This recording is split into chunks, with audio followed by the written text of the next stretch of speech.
കേൾക്കുന്നില്ലല്ലോ മാതാജി. ഹരേ കൃഷ്ണ. കൃഷ്ണ, ഞാൻ ഇപ്പൊ ഷെയർ ചെയ്യാൻ മാതാജി. ഞാൻ ലൈവ്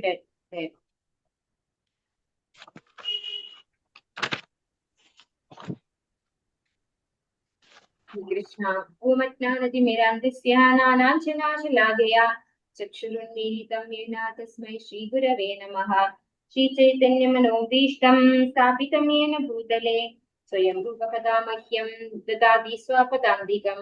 വന്ദേഹം ശ്രീഗുരോ ശ്രീയുതപദകമലം ശ്രീഗുരുൻ വൈഷ്ണവാംശ ശ്രീരൂപം സാഗ്രജാതം സഹഗണരഘുനാഥാന്വിതം തം സജീവം സാദ്വൈതം സാവധൂതം പരിജനസഹിതം കൃഷ്ണചൈതന്യദേവം ശ്രീരാധാകൃഷ്ണപാദാൻ സഹഗണലളിതാ ശ്രീവിശാഖാന്വിതാംശ. നമ ഓം വിഷ്ണുപാദായ കൃഷ്ണപ്രേഷ്ഠായ ഭൂതലേ ശ്രീമതേ ജയപതാക സ്വാമി ഇതി നാമിനെ നമാചാര്യപാദായ നിതായ കൃപാപ്രദായിനെ ഗൗരകഥാദാമദായ നഗരഗ്രാമതാരിണേ. നമോ വിഷ്ണുപാദായ കൃഷ്ണപ്രേഷ്ഠായ ഭൂതലേ ശ്രീമതേ ഭക്തിവേദാന്ത സ്വാമി ഇതി നാമിനെ നമസ്തേ സാരസ്വതേ ദേവേ ഗൗരവാണി പ്രചാരിണേ നിർവിശേഷ ശൂന്യവാദി പാശ്ചാത്യ ദേശചാരിണേ. വാഞ്ചാകൽപതരുഭ്യശ്ച കൃപാ സിന്ധുഭ്യേവ ച പതിതാനാം പാവനേഭ്യോ വൈഷ്ണവേഭ്യോ നമോ നമഃ. ഹേ കൃഷ്ണ കരുണാ സിന്ധോ ദീനബന്ധോ ജഗത്പതേ ഗോപേശ ഗോപികാ കാന്തരാധാ കാന്ത നമോസ്തുതേ. സപ്ത കാഞ്ചന ഗൗരാംഗീ രാധേ വൃന്ദാവനേശ്വരി വൃഷഭാനുസുതേ ദേവി പ്രണമാമി ഹരിപ്രിയേ. जय श्री कृष्ण चैतन्य प्रभु नित्यानंद श्री अद्वैत गदाधर श्रीवासादि गौर भक्तवृंद. हरे कृष्ण कृष्ण कृष्ण हरे हरे हरे राम राम राम हरे हरे. ഹരേ കൃഷ്ണ. ശ്രീ രാധാ ഗോവിന്ദ് മന്ദിർ ഇസ്കോൺ ബാംഗ്ലൂരിന്റെ ഭഗവത്ഗീത ലെവൽ 2 ക്ലാസ്സിലേക്ക് എല്ലാ ഭക്തന്മാർക്കും സ്വാഗതം. ഹരേ കൃഷ്ണ. നമ്മള് 7ാമത്തെ അധ്യായം ആണ് എടുക്കുന്നത് അല്ലെ. കഴിഞ്ഞ അതായത് 6ാമത്തെ അധ്യായത്തിന്റെ ഒരു ചോദ്യം നമ്മൾ ബാക്കി വെച്ചിട്ടുണ്ടായിരുന്നു അല്ലെ. ഇത് നമ്മളെ യോഗയുടെ ഉപജന്യങ്ങളിലാണ് ശ്രദ്ധിച്ച. അതിൽ ആസക്തരായവർക്ക് പരിപൂർണത നേടാൻ സാധിക്കില്ല എന്ന് നമ്മളൊരു ശ്ലോകത്തിൽ പഠിച്ചിട്ടുണ്ട് അല്ലെ. യോഗ ചെയ്യുമ്പോൾ നമുക്ക് എന്താണ് അഷ്ടസിദ്ധികൾ പറഞ്ഞിട്ടൊക്കെ ഉള്ള അണിമ മഹിമ ലക്കിമ ഇങ്ങനെ അണുവിനേക്കാൾ ചെറുതാവുക വലുതാവുക അങ്ങനെയൊക്കെയുള്ള സിദ്ധികളൊക്കെ കിട്ടും. അപ്പൊ അതിൽ ആസക്തരായിട്ടുള്ളവർക്ക് യോഗയിൽ പരിപൂർണത നേടാൻ സാധിക്കില്ല എന്നാണ് അവിടെ പറയുന്നത്. അതിന്റെ ഉപജന്യങ്ങൾ, അതായത് യോഗയുടെ ഉപജന്യങ്ങളിൽ ആസക്തരായവർക്ക് പരിപൂർണത നേടാൻ സാധിക്കില്ല. അപ്പൊ നമ്മള് ഒന്നുകൂടെ പറയാ, ഞാൻ ഒന്ന് എഴുതട്ടെ. ഉപജന്യങ്ങളായിട്ടുള്ള ഉപജന്യങ്ങൾ, അതായത് അതിന്റെ ഒന്നിച്ച് കിട്ടുന്നതാണ്. നമ്മൾ യോഗ ചെയ്യുമ്പോൾ അഷ്ടസിദ്ധികൾ പറയും, അത് നമുക്ക് അതിന്റെ കൂടെ കിട്ടുന്നതാണ്. അപ്പൊ അതിൽ ആസക്തരായിട്ടുള്ളവർക്ക് പുരോഗതി പ്രാപിക്കാൻ സാധിക്കില്ല. അപ്പോ ഈ 7ാമത്തെ അധ്യായം എന്താണ്? ജ്ഞാന യോഗ അല്ലെ, ഭക്തി യോഗയിലേക്കുള്ള ഫസ്റ്റ് സ്റ്റെപ്പാണ് 7ാമത്തെ അധ്യായം. അതിലെ 3ാമത്തെ ശ്ലോകം അത് എന്താണ് പറയുന്നത്? മനുഷ്യാണാം സഹസ്രേഷു കശ്ചിത് യതതി സിദ്ധയെ യതതാമപി സിദ്ധാനാം കശ്ചിൻ മാം വേതി തത്വതഃ. ഇതൊക്കെ ഇമ്പോർട്ടന്റ് ശ്ലോകാസ് ആണ്. ആയിരക്കണക്കിന് ആളുകളിൽ ചിലപ്പോൾ ഒരാൾ പൂർണ്ണത നേടാൻ ഉദ്യമിച്ചേക്കാം. അങ്ങനെ പൂർണ്ണത നേടിയവരിലും ഒന്നിലേറെ പേർ ഭഗവാനെ അറിയുന്നില്ല. പിന്നെ ഭഗവാന്റെ ഭൗതിക പ്രകൃതി അതെന്താണ് പറയുന്നത്? അധമ പ്രകൃതിയാണ് അല്ലെ. 2 തരം ശക്തികളെ കുറിച്ച് പറയുന്നു. ഒന്ന് ബഹിരംഗ ശക്തി, അതാണ് അധമ പ്രകൃതി ആയിട്ടുള്ള ഈ ഭൗതിക പ്രകൃതി. അതാണ് ഭൂമി രാപോ നലോ വായു ഖം മനോ ബുദ്ധി രേവച അഹങ്കാരമിതീയമേ ഭിന്നാ പ്രകൃതി രഷ്ടത. ഇത് ഭഗവാന്റെ അധമ പ്രകൃതിയാണ്. പിന്നെ എന്താണ്? ഉപരേയമിതസ്ത്വന്യം, ഇത് ഉപരിയായിട്ട്, അതായത് ഈ ഭൗതിക പ്രകൃതിയേക്കാൾ ഉപരിയായിട്ടുള്ളത് അത് ജീവാത്മാക്കളാണെന്ന് പറയുന്നത് അല്ലെ. തടസ്ഥ ശക്തി എന്നാണ് പറയുന്നത്. ഭഗവാന്റെ തടസ്ഥ ശക്തിയാണ് ജീവാത്മാക്കൾ. ഭൗതിക പ്രകൃതിയിലെ വിഭവങ്ങളെ ചൂഷണം ചെയ്ത് ജീവിക്കുന്ന ജീവാത്മാക്കളാണത്.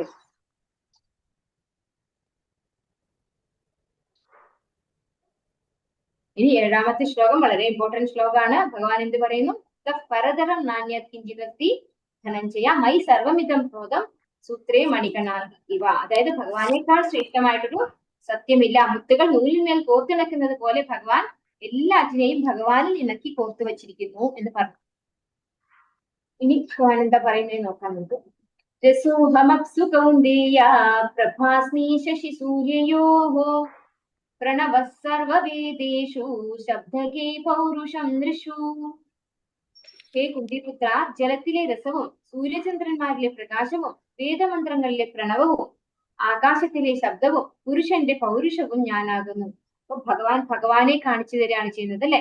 ഇതിനെ ഞാനൊരു എക്സാമ്പിളിൽ പറഞ്ഞു കൊടുക്കാറുണ്ട്. അതായത് നമുക്ക് ഈ ഭൗതിക പ്രകൃതിയിൽ ആർക്കും എവിടെ നോക്കിയാലും ആരെ കാണാൻ സാധിക്കില്ല? ഭഗവാനെ കാണാൻ സാധിക്കില്ല അല്ലെ? അതുകൊണ്ട് തന്നെ നമ്മൾ എന്താ ചെയ്യാ? ഒരിക്കലും നമ്മൾ ഭഗവാനെ സ്നേഹിക്കാറില്ല അല്ലെ? നമ്മൾ ആരെയാണ്? കാണുന്നവരെയാണ് നമ്മൾ സ്നേഹിക്കുന്നത്. നമ്മുടെ അച്ഛനമ്മമാരെ നമ്മൾ ദൈവത്തെ പോലെ ആരാധിക്കും, സ്നേഹിക്കും അല്ലെ? ഭാര്യയെ സ്നേഹിക്കും, മക്കളെ സ്നേഹിക്കും. പക്ഷെ ഭഗവാനെ എവിടെയും കാണുന്നില്ല, അതുകൊണ്ട് ഭഗവാനോട് സ്നേഹം ഉണ്ടാകുന്നില്ല. ഇപ്പൊ ഞാനൊരു എക്സാമ്പിൾ പറയാറുണ്ട്. അതായത് ഒരു വിവാഹിതയായിട്ട് ഉള്ള ഒരു സ്ത്രീ, അവര് പിന്നെ ഗർഭ ആവുന്നതിന് വരെ അവരൊരിക്കലും മക്കളെ സ്നേഹിക്കാറില്ല ഉണ്ടോ? ആർക്കും കുട്ടികൾ ഉണ്ടാകുന്നതിന് മുമ്പ് ആരും കുട്ടികളെ സ്നേഹിക്കാറില്ല. പക്ഷെ ആ സ്ത്രീ ഗർഭിണിയായി തുടങ്ങുമ്പോ തൊട്ട് ആ അച്ഛനും അമ്മയും എന്ത് ചെയ്യാൻ തുടങ്ങും? കാണാത്ത കുട്ടിയെ സ്നേഹിക്കാൻ തുടങ്ങും ഇല്ലേ? അവര് കുട്ടി ഉണ്ടായിട്ടില്ല, പക്ഷെ കുട്ടി ഉണ്ടാവും എന്ന് അവർക്കറിയാം. ആ കുട്ടീനെ പറ്റി അവര് സ്വപ്നം കാണും. കുട്ടി ഇങ്ങനെയായിരിക്കും അല്ലെ, എന്നെ പോലെ ആയിരിക്കും എന്നൊക്കെ പറഞ്ഞ്, അല്ലെങ്കിൽ നിന്നെ പോലെ ആയിരിക്കും എന്നൊക്കെ പറഞ്ഞ് അങ്ങനെ അവർ സ്വപ്നം കാണാൻ തുടങ്ങും. കാണാത്ത കുട്ടീനെ കുറിച്ച് ഗർഭാവസ്ഥയിൽ അവർ സ്വപ്നം കാണാൻ തുടങ്ങും. പിന്നെ കുട്ടി പ്രസവിച്ചു കഴിഞ്ഞാൽ അപ്പൊ കുട്ടിയെ കണ്ടു കഴിഞ്ഞാൽ അത് കൂടുതൽ സ്നേഹിക്കും.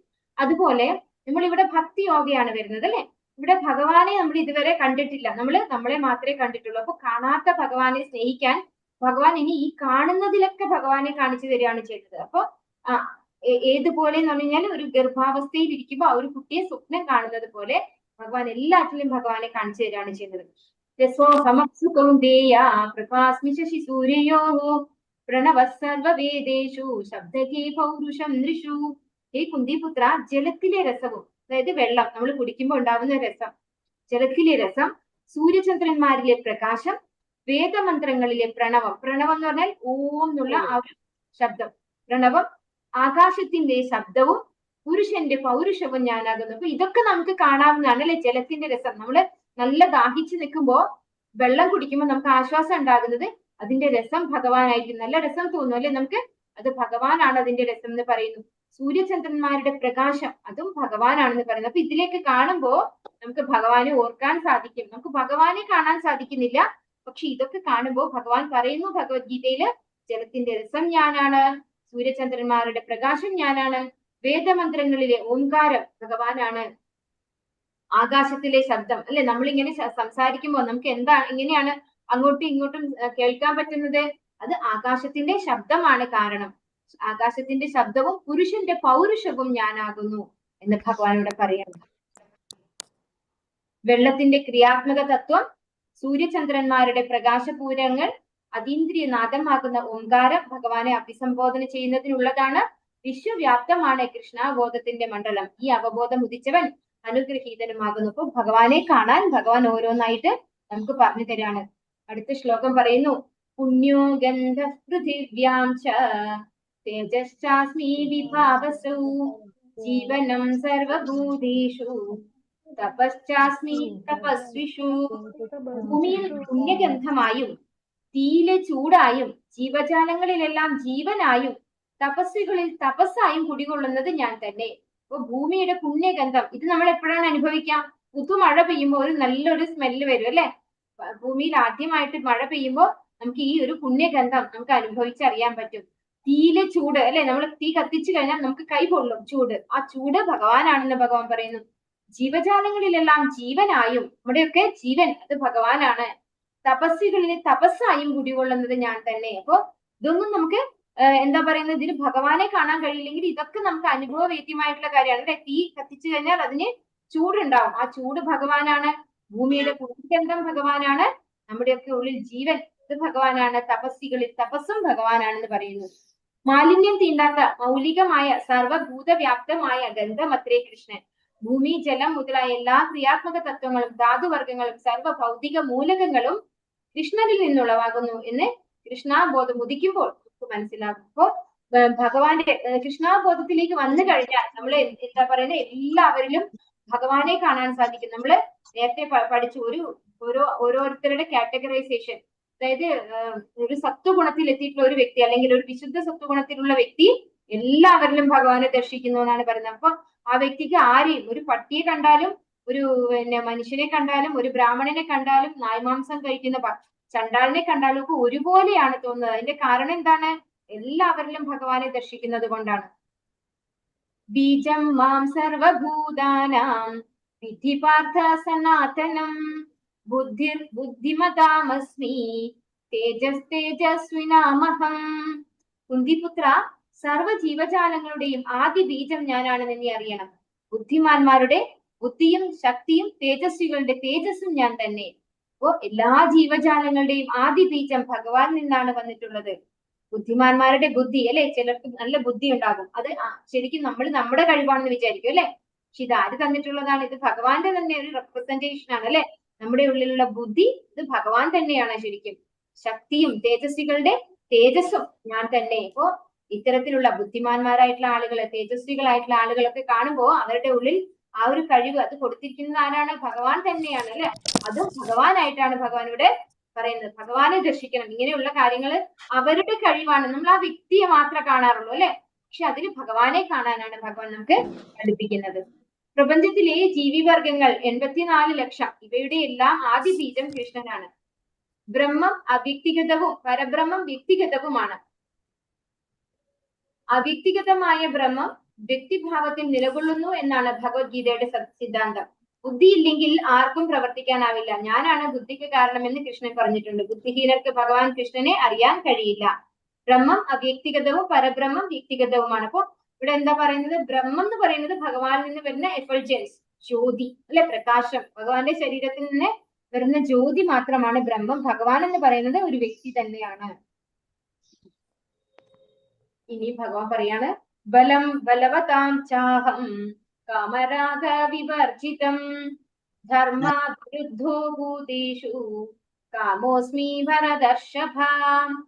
അല്ലയോ ഭരതർഷഭ, ഞാനാണ് ബലവാന്മാരുടെ കാമരാഗ വിവർജിതമായ ബലം.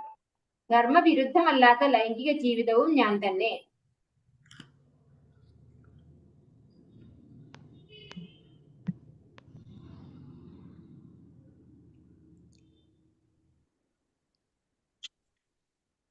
മിനി മാതാജി കേറിയിട്ടില്ലേ? ഹരേ കൃഷ്ണ മാതാജി, എന്നെ കോസ്റ്റ് ആക്കും മാതാജി. ഹരേ കൃഷ്ണ. ഹരേ കൃഷ്ണ. ഓക്കെ മാതാജി.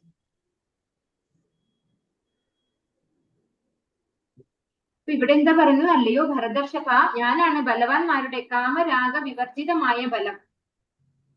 കാമരാഗ വിവർജിതമായ ബലം ഭഗവാൻ തന്നെയാണെന്ന് പറയുന്നു. ധർമ്മവിരുദ്ധമല്ലാത്ത ലൈംഗിക ജീവിതവും ഞാൻ തന്നെ. അപ്പോ ധാർമ്മികമായ ലൈംഗിക ജീവിതവും ഭഗവാൻ തന്നെയാണ്. ബലവാന്മാരുടെ കാമരാഗ വിവർജിതമായ ബലം, അതായത് ഒരാളെ സംരക്ഷിക്കാൻ, അല്ലാണ്ട് ഒരാളെ ഡിഫീറ്റ് ചെയ്യാനുള്ളതല്ല, ഒരാളെ ഉപദ്രവിക്കാൻ വേണ്ടിയുള്ള ബലമല്ല ഭഗവാൻ പറയുന്നത്. ഒരാളെ സംരക്ഷിക്കാൻ വേണ്ടിയുള്ള കാമരാഗ വിവർജിതമായ ബലം, അതും ഭഗവാൻ തന്നെയാണ്. ധർമ്മവിരുദ്ധമല്ലാത്ത ലൈംഗിക ജീവിതവും ഭഗവാൻ തന്നെ എന്ന് ഭഗവാൻ പറയുന്നു. ധർമാനുസൃതമായ ലൈംഗിക ജീവിതം സന്താനോത്പാദനത്തിന് വേണ്ടിയുള്ളതാണ്. പിന്നീട് മക്കളിൽ കൃഷ്ണാബോധം ഉളവാക്കുന്നതും അച്ഛനമ്മമാരുടെ കടമയാണ്. അപ്പോ അത്തരത്തിലുള്ള കുട്ടികളെ ഉത്പാദിപ്പിക്കാൻ വേണ്ടിയാവണം നമ്മുടെ ലൈംഗിക ജീവിതം എന്ന് പറയുന്നു. ഇത് പറയുമ്പോ നമ്മുടെ ഭക്തി സിദ്ധാന്ത സരസ്വതി ഗോസ്വാമി മഹാരാജ്, അതായത് ശ്രീല പ്രഭുപാദരുടെ ഗുരു, അദ്ദേഹത്തിന് 10 മക്കളുണ്ടായിരുന്നു എന്നാണ് പറയുന്നത്. അപ്പൊ അദ്ദേഹം പറയും, 100 മക്കൾ ഉണ്ടാകുന്നതിനും എനിക്ക് ബുദ്ധിമുട്ടില്ല. അതായത് കൃഷ്ണാബോധത്തില് പ്രവർത്തിക്കാനുള്ളവരാണെങ്കിൽ, ഭഗവാന്റെ ഭക്തന്മാരായിട്ട് 100 മക്കൾ ഉണ്ടാകുന്നതും തെറ്റല്ല. അതിന് ലൈംഗിക ജീവിതം ഉപയോഗിക്കുന്നത് തെറ്റല്ല. പക്ഷെ അല്ലാതെ സ്വന്തം സംതൃപ്തിക്ക് വേണ്ടിയിട്ട് അത് ഉപയോഗിക്കുന്നത് തെറ്റാണ് എന്നാണ് പറയുന്നത്. യേ ചൈവ സാത്വികാ ഭാവാ രാജസാസ്താമസാശ്ചയേ മത്ത ഏവേദി താൻ വിദ്ധി തത്വഹം തേഷു തേ മയി. സാത്വികങ്ങളും രാജസങ്ങളും താമസങ്ങളുമായ എല്ലാ അവസ്ഥകളും എന്റെ ശക്തിയുടെ ബഹിസ്ഫുരണങ്ങളാണ്. ഒരർത്ഥത്തിൽ അവയെല്ലാം ഞാൻ തന്നെ, എങ്കിലും ഞാൻ അവയ്ക്ക് അധീനനല്ല. ഞാൻ ഭൗതിക ഗുണങ്ങൾക്ക് അധീനനല്ല, മറിച്ച് അവയെല്ലാം എന്നിൽ നിലകൊള്ളുന്നു.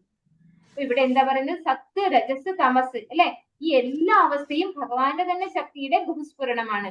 പക്ഷെ അതുകൊണ്ട് ഇതെല്ലാം നല്ലതാണെന്നാണോ? താമസികമായ ഗുണം എന്താണ്? നമ്മളെ അധമ യോനിയിലേക്കാണ് കൊണ്ടുപോവുക അല്ലെ. പക്ഷെ ഇതൊക്കെ ആരിൽ നിന്ന് വന്നിട്ടുള്ളതാണ്? അതായത് ഈ പ്രപഞ്ചത്തില് ഭഗവാൻ നിന്ന് വരാത്തതായിട്ടുള്ള യാതൊന്നും തന്നെ ഇല്ല. എല്ലാം ഭഗവാന്റെ തന്നെ ശക്തിയുടെ ബഹിസ്ഫുരണങ്ങളാണെന്നാണ് പറയുന്നത്. ഒരർത്ഥത്തിൽ അവയെല്ലാം ഞാൻ തന്നെ, എങ്കിലും ഞാൻ അവയ്ക്ക് അധീനനല്ല. അപ്പൊ ഈ ഗുണങ്ങൾക്കൊന്നും അധീനനല്ല ഭഗവാൻ. ഭഗവാൻ ആരാണ്? ഇതിന്റെയൊക്കെ കൺട്രോളറാണ്. അവയെല്ലാം എന്നിൽ നിലകൊള്ളുന്നു എന്നാണ് പറയുന്നത്. എല്ലാ ഗുണങ്ങളും ഭഗവാനിൽ നിന്നാണ് വന്നിട്ടുള്ളത്. പക്ഷെ ഭഗവാൻ അതിനൊന്നും അധീനനല്ല. ഭൗതിക പ്രകൃതിയുടെ ത്രിഗുണങ്ങൾ സത്വം, രജസ്, തമസ് കൃഷ്ണനിൽ നിന്ന് ഉണ്ടാകുന്നുവെങ്കിലും കൃഷ്ണൻ ഭൗതിക പ്രകൃതിക്ക് അധീനനാകുന്നില്ല. പരമദിവ്യോത്തമ പുരുഷനായ ഭഗവാന്റെ വിവിധ വിശേഷതകളിൽ ഒന്നാണിത്. ഭഗവാൻ നിർഗുണനാകുന്നു. അപ്പൊ അതുകൊണ്ടാണ് ഭഗവാൻ നിർഗുണനാണെന്ന് പറയുന്നത്. ഒരു ഗുണം ഇല്ലാത്തത് എന്നല്ല, ഈ ഗുണങ്ങൾക്ക് അധീനനല്ലാത്തവൻ എന്നാണ് നിർഗുണൻ എന്ന് പറയുമ്പോൾ അർത്ഥം. ത്രിഭിർഗുണമയൈർഭാവൈഃ സർവമിതം ജഗത് മോഹിതം നാഭിജാനാതി മാമേത്യഃ പരമവ്യയം. ഗുണങ്ങളാൽ സത്വം, രജസ്, തമസ് വ്യാമോഹിതമായ ഈ ലോകം ഇവയ്ക്ക് അതീതനും അവ്യയനുമായ എന്നെ അറിയിക്കുക.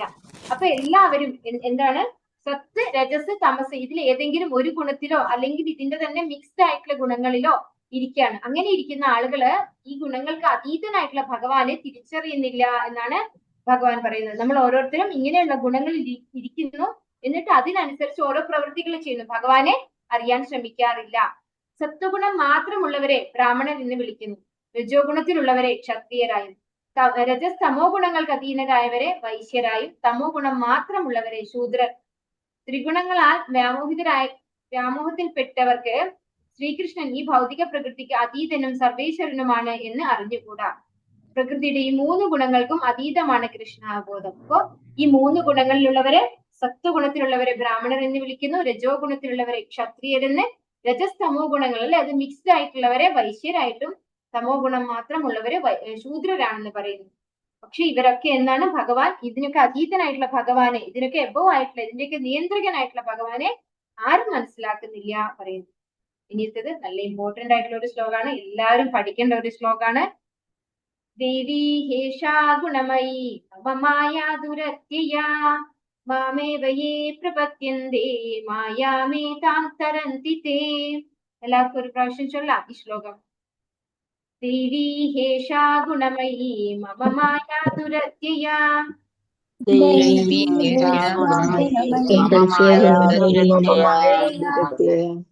മാമേവയേ പ്രപദ്യന്തേ മായാമേ താം തരന്തി തേ.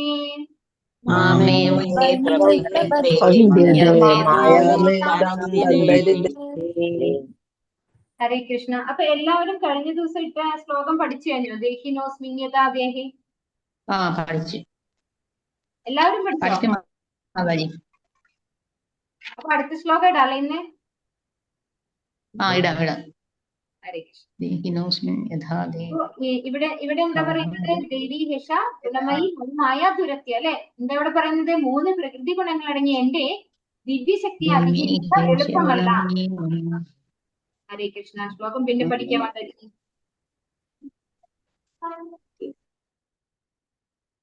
അപ്പൊ ഇവിടെ എന്താ പറയുന്നത്? 3 പ്രകൃതി ഗുണങ്ങൾ അടങ്ങിയ എന്റെ ദിവ്യശക്തി അതിജീവിക്കുക എളുപ്പമല്ല. ഭഗവാന്റെ ഈ ഭൗതിക പ്രകൃതിയുടെ 3 ഗുണങ്ങൾ അടങ്ങി ഈ ദിവ്യശക്തിയെ നമുക്ക് ഓവർടേക്ക് ചെയ്യാൻ സാധിക്കില്ല, അതിജീവിക്കാൻ സാധ്യമല്ല എന്ന് പറയുന്നു അല്ലെ. പക്ഷെ ആർക്ക് സാധിക്കുന്നു പറയുന്നു? എന്നാൽ എനിക്കായി സ്വയം സമർപ്പിക്കുന്നവർക്ക് അത് നിഷ്പ്രയാസം സാധിക്കും. മാമേവയേ പ്രപദ്യന്തേ മായാമേതാം തരന്തിതേ. ഭഗവാനെ ആശ്രയിക്കുന്നവർക്ക്, ഭഗവാനെ സ്വയം സമർപ്പിക്കുന്നവർക്ക് ഈ മായയെ, ഈ ഭൗതിക പ്രകൃതിയിലെ ത്രിഗുണങ്ങളെ അത് നിഷ്പ്രയാസം ഓവർടേക്ക് ചെയ്യാൻ സാധിക്കും എന്ന് പറയുന്നു.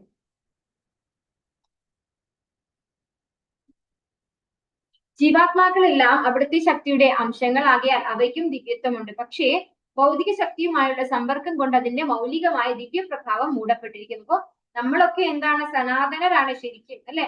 പക്ഷെ നശ്വരമായ ഒരു ശരീരത്തിൽ ഇരുന്ന് ഈ ഭൗതിക പ്രകൃതിയിലെ ത്രിഗുണങ്ങളാൽ നിയന്ത്രിക്കപ്പെട്ട് ഓരോരോ കർമ്മങ്ങൾ ചെയ്ത് ഓരോരോ യോനികളിലൂടെ ജനിച്ചു മരിച്ചുകൊണ്ടിരിക്കുകയാണ് ചെയ്യുന്നത് അല്ലെ. അത് എന്തുകൊണ്ടാണ്? ഈ ഭൗതിക പ്രകൃതിയിലെ ഒരു ശരീരം നമ്മൾ സ്വീകരിച്ചു പോയത് കൊണ്ടാണ്. പക്ഷെ നമ്മൾ ശരിക്കും ആരാണ്? സനാതനരാണ് അല്ലെ. നമ്മളെല്ലാവരും നാശമില്ലാത്തവരാണ്. ഉപാധിബദ്ധനായ ആത്മാവിനെ നിത്യബദ്ധൻ എന്ന് പറയുന്നു. ഗുണം എന്ന വാക്കിന് കയർ എന്നും ഒരർത്ഥമുണ്ട്. ബദ്ധനായ ജീവൻ വ്യാമോഹത്തിന്റെ പാശങ്ങളാൽ കെട്ടി വരിയപ്പെട്ടിരിക്കുകയാണ്.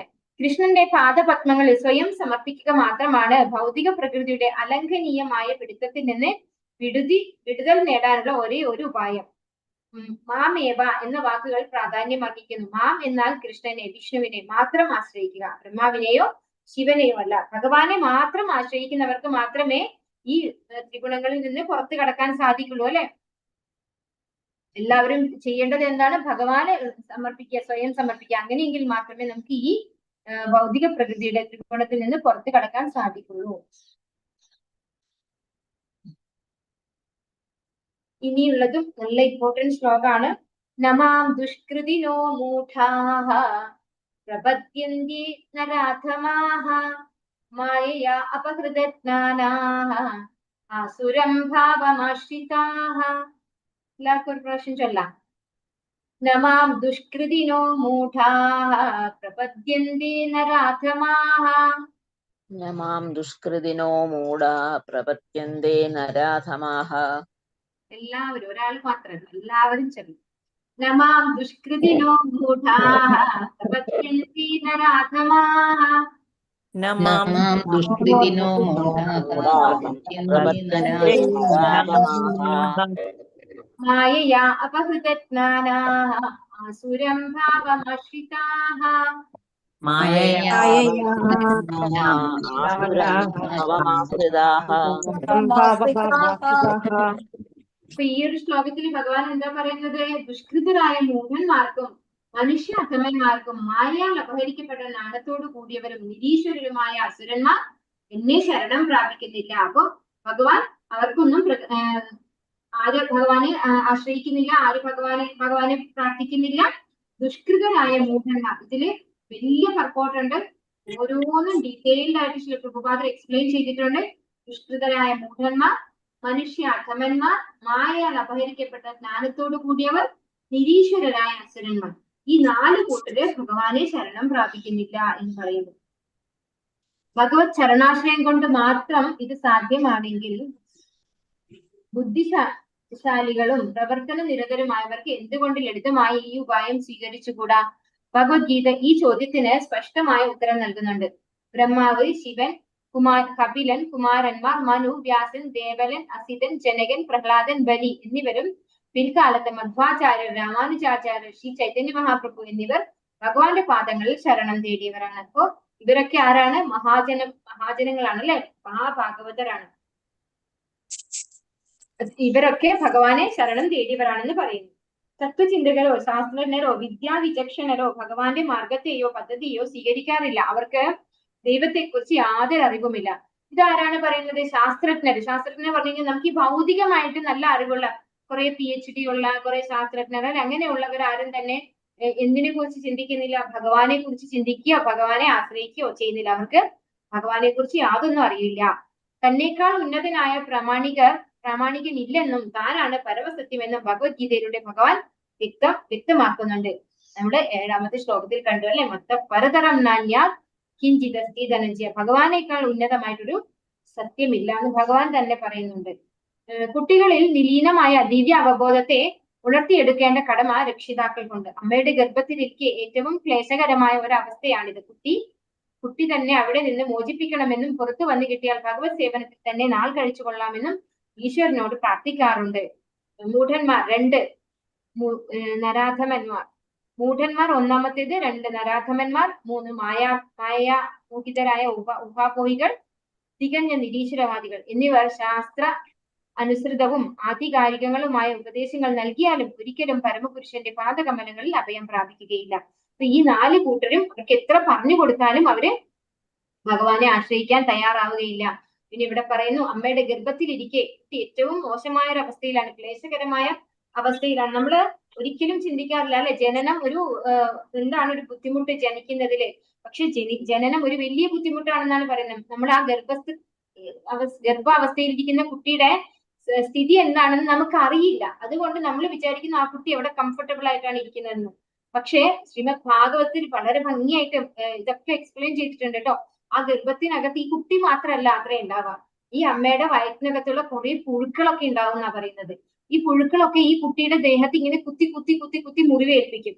അതുപോലെ അമ്മ കഴിക്കുന്ന ആഹാരത്തിൽ പുളിയും എരിവും കലർന്ന ആഹാരം ഉണ്ടെങ്കിൽ ഈ കുട്ടിയുടെ തൊലിയൊക്കെ ഇങ്ങനെ ചുട്ട് പഴുത്ത് നീറുന്നുണ്ടാവും എന്നാണ് പറയുന്നത്. അപ്പൊ ആ കുട്ടി ഇടയ്ക്കിടയ്ക്ക് ഈ കുത്തു കൊള്ളുമ്പോ മോഹാലസ്യപ്പെട്ട് വീഴും എന്നൊക്കെയാണ് പറയുന്നത്. അത്രയും ബുദ്ധിമുട്ടാണ് അവിടെ അനുഭവിക്കുന്നത്. അപ്പൊ കുട്ടി വളരെയധികം പ്രാർത്ഥിക്കുന്നുണ്ട് ഭഗവാന്റെ അടുത്ത്, ഇനി ഒരു യോനിയിലൂടെ ഞാൻ വരാൻ ഇടവരുത്തൂല, ഞാൻ ഭഗവാനെ പ്രാർത്ഥിക്കും. ഈ ഒരു ജന്മം കിട്ടിക്കഴിഞ്ഞാൽ ഞാൻ ഭഗവാനെ കീർത്തിച്ച് ഭഗവാന്റെ നാമം ജപിച്ച് ഭഗവാന്റെ അടുത്തേക്ക് തിരിച്ചു വരും, ഇനിയും ഒരു യോനിയിലേക്ക് ഞാൻ വരില്ല എന്ന് വളരെയധികം പ്രാർത്ഥിക്കുന്നുണ്ട്. പക്ഷെ ഈ ലോകത്തേക്ക് വന്നു കഴിയുമ്പോൾ ആ കുട്ടി എന്താണ്, മായയാൽ പിടിക്കപ്പെടുകയാണ് ചെയ്യുന്നത് അല്ലെ. ആ മായയിൽ പിടിച്ച് ഈ അമ്മ എന്റെ അമ്മയാണ്, ഈ അച്ഛൻ എന്റെ അച്ഛനാണ് എന്ന് വിചാരിച്ച് അതങ്ങനെ മറന്നു പോവാണ് ഭഗവാനെ എന്ന് പറയുന്നത്. ഇനിയുള്ളതും വളരെ ഇമ്പോർട്ടന്റ് ആയിട്ടുള്ള ഒരു ശ്ലോകമാണ്. ചതുർവിധാ ഭജന്തേ മാം ജനാ സുകൃതിനോർജുന ആർത്തോ ജിജ്ഞാസുരർത്ഥാതി ജ്ഞാനീ ച ഭരതർഷഭ. എല്ലാവർക്കും ചൊല്ലാം. ചതുർവിധാ ഭജന്തേ മാം ജനാ സുകൃതിനോർജുന ചതുർവിധാ ഭജന്തേ മാം ജനാ സുകൃതിനോ അർജുന ആർത്തോ ജിജ്ഞാസുരർത്ഥാതി ജ്ഞാനീ ച ഭരതർഷഭ. ആർത്തോ ജിജ്ഞാസുരർത്ഥാതി ജ്ഞാനി ച ഭാരതർഷഭ. ഹേ ഭരതകുല ശ്രേഷ്ഠ, സുഹൃതികളായ 4 കൂട്ടരാണ് എന്നെ ഭജിക്കുന്നത്. ദുഃഖിതർ, ധനകാംക്ഷി, ജിജ്ഞാസു, പരമസത്യത്തെ അന്വേഷിക്കുന്ന ജ്ഞാനി. അപ്പൊ നേരത്തെ 4 കൂട്ടർ എന്നെ ഭജിക്കില്ല പറഞ്ഞു അല്ലെ. ഇപ്പൊ ഭഗവാൻ പറയാണ് വേറെ 4 കൂട്ടർ എന്നെ ഭജിക്കുന്നവർ. അവരെ എങ്ങനെയാ ഭഗവാൻ വിളിക്കുന്നത്? സുകൃതികൾ അല്ലെ. നേരത്തെയുള്ള 4 കൂട്ടരെ ഭഗവാൻ എങ്ങനെയാ പറഞ്ഞേ? ദുഷ്കൃതികൾ അല്ലെ. എന്താ ഉപയോഗിച്ചിരിക്കുന്ന വാക്ക്? നമ ദുഷ്കൃതിനോ മൂഢാഹ അല്ലെ. ദുഷ്കൃതികളായിട്ടുള്ള മൂഢന്മാര്. ഇവിടെ ഭഗവാൻ എന്താ പറഞ്ഞിരിക്കുന്നത്? സുകൃതി അല്ലെ. അപ്പൊ ഈ 4 കൂട്ടര് ഭഗവാനെ ആശ്രയിക്കുന്ന 4 കൂട്ടര് സുകൃതികളാണെന്ന് പറയുന്നു. അവർ ആരൊക്കെയാണ്? ആർത്തൻ, ആർത്തൻ എന്ന് പറഞ്ഞാല് ദുഃഖിതൻ അല്ലെ. പിന്നെ ധനകാംക്ഷി, ജിജ്ഞാസു, പരമസത്യത്തെ അന്വേഷിക്കുന്ന ജ്ഞാനി. ഈ 4 കൂട്ടര് ഭഗവാനെ ആരാധിക്കുന്നു. അപ്പൊ നമ്മൾ ഇതിനകത്ത് നമുക്ക് മനസ്സിലാക്കേണ്ടത് ധാർമ്മികവും നൈതികവും സാമൂഹികവുമായ നിയമങ്ങൾ അനുസരിക്കുന്ന ഇക്കൂട്ടർ പ്രായേണ ഭഗവത് ഭക്തരാണ്. ഇവരിലുണ്ട് 4 വിഭാഗങ്ങൾ: ദുഃഖിതർ, അർത്ഥാർത്ഥി, ജിജ്ഞാസു, പരമസത്യത്തെ അന്വേഷിക്കുന്നവർ. ഭഗവാന്റെ ഭക്തിയുത സേവനത്തിന് എത്തുന്ന ഈ 4 വിധ ഭക്തന്മാരും ഒരു ശുദ്ധ ഭക്തന്റെ സത്സംഗം ഉണ്ടായാൽ പരിശുദ്ധി നേടി പരമഭക്തരാണ്. ഭൗതിക ലോകത്തിൽ നിന്ന് നിരാശ മാത്രം ലഭിച്ചിട്ടുള്ള വ്യക്തികളിൽ ചിലപ്പോൾ ശുദ്ധ ഭക്തന്മാരുമായി ബന്ധപ്പെടാൻ വരുന്നു. പല പല കാരണങ്ങളാലും ഭക്തിയുത സേവനത്തിന് വരുന്നവരാണ് അവർ. അപ്പോ ഈ 4 കൂട്ടർ, നമ്മള് ഇതിന് എക്സാമ്പിൾ പറയുകയാണെങ്കിൽ ഓരോന്നിനായിട്ട് പറയാം. ദുഃഖിതൻ, ആർത്തൻ, അത് ആരാണ്? ആർക്കെങ്കിലും അറിയോ? പറയാൻ പറ്റുമോ? ആരാണ് ദുഃഖിതൻ ഭഗവാനെ ആശ്രയിച്ചത്? ധ്രുവ മഹാരാജാവ് അല്ലെ. ആർത്തൻ അതെ, ധ്രുവ മഹാരാജാവല്ല. നമ്മള് ആർത്തൻ എന്ന് പറയുമ്പോ എന്താണ്, ഗജേന്ദ്രനെയും ദ്രൗപദിയാണ് പറയാറ്. ആർത്തൻ എന്ന് പറയുന്ന കാറ്റഗറിയിൽ വരുന്നത് ഗജേന്ദ്രനും ദ്രൗപദിയാണ്. ധ്രുവൻ അർത്ഥാർത്ഥിയാണ്. ധനം ആഗ്രഹിച്ചിട്ടാണ് ധ്രുവൻ ഭഗവാനെ ആശ്രയിച്ചത്. പക്ഷേ ആശ്രിതം, അതായത് കഷ്ടം വരുമ്പോ, ബുദ്ധിമുട്ട് വരുമ്പോ, ദുഃഖം വരുമ്പോ ഭഗവാനെ ആശ്രയിച്ചത് ആരാണ്? ദ്രൗപദി ഭഗവാനെ ആശ്രയിച്ചു. പിന്നെ ഗജേന്ദ്രൻ ആ മുതല പിടിച്ചപ്പോ ഗജേന്ദ്രൻ ഭഗവാനെ ആശ്രയിച്ചു. ഇനി അർത്ഥാർത്ഥി ധ്രുവ മഹാരാജാവാണ്. ധ്രുവ മഹാരാജാവ് തന്റെ അച്ഛനേക്കാൾ വലിയ രാജ്യം വേണം, സമ്പത്ത് ഉണ്ടാക്കണം എന്ന് ആഗ്രഹിച്ചുകൊണ്ടാണ് ഭഗവാന്റെ അടുത്ത് വന്നത്. പിന്നെ ജിജ്ഞാസു പിന്നെ പരമസത്യത്തെ അന്വേഷിക്കുന്നവർ. അപ്പൊ നമ്മളിവിടെ ഭാഗവതം, പരീക്ഷിത് മഹാരാജാവ്, അതുപോലെ ജിജ്ഞാസു ആയിട്ട് പറയുന്നു. പരമസത്യത്തെ അന്വേഷിക്കുന്നവരായിട്ട് പറയുന്നത് ആരെയാണ്? ശുകദേവ ബ്രഹ്മർഷി, അങ്ങനെയുള്ളവരൊക്കെ ഭഗവാനെ ആശ്രയിക്കുന്നവരാണ്. അപ്പൊ ഭഗവാന്റെ ഭക്തിയുത സേവനത്തിന് 4 വിധം ഭക്തർ ഒരു ശുദ്ധ ഭക്തന്റെ സത്സംഗം ഉണ്ടായാൽ പരിശുദ്ധി നേടി പരമഭക്തരാകും. അപ്പൊ ശുദ്ധ ഭക്തന്റെ സംസർഗം കിട്ടിക്കഴിഞ്ഞാൽ ഈ 4 കൂട്ടർക്കും ശുദ്ധ ഭക്തന്മാരാകാനുള്ള ഓപ്പർച്യൂണിറ്റി കിട്ടുന്നു എന്നാണ് പറയുന്നത്. അപ്പൊ ഈ 2 ശ്ലോകങ്ങള് നമ്മളിപ്പോ പഠിച്ച 2 ശ്ലോകങ്ങൾ, 4 കൂട്ടർ ഭഗവാനെ ആശ്രയിക്കാത്തവരും 4 കൂട്ടർ ഭഗവാനെ ആശ്രയിക്കുന്നവരുമാണ്. ഈ ഭഗവാനെ ആശ്രയിക്കുമ്പോൾ എന്താണ് കിട്ടുന്നത്? നമുക്ക് ഈ ആഗ്രഹങ്ങളോട് കൂടി ഭഗവാനെ ആശ്രയിച്ചാൽ ഭഗവാൻ ആ ആഗ്രഹവും പൂർത്തീകരിച്ചു തരുന്നു, അവർക്ക് ഭക്തിയും കൊടുക്കുന്നു. അതാണ് നമ്മൾ ധ്രുവ മഹാരാജാവിന്റെ കാര്യത്തിലൊക്കെ നമ്മൾ മനസ്സിലാക്കുന്നത്. അവർക്ക് ആഗ്രഹവും നിവർത്തിച്ചു കൊടുക്കുന്നു, ഭക്തിയും കൊടുക്കുന്നു. പക്ഷെ ചില സമയത്ത് ഭഗവാൻ എന്ത് കൊടുക്കില്ല? നമ്മൾ ആഗ്രഹിക്കുന്നതൊന്നും തരില്ല അല്ലെ. അതെന്തുകൊണ്ടാണ് അങ്ങനെ സംഭവിക്കുന്നത്?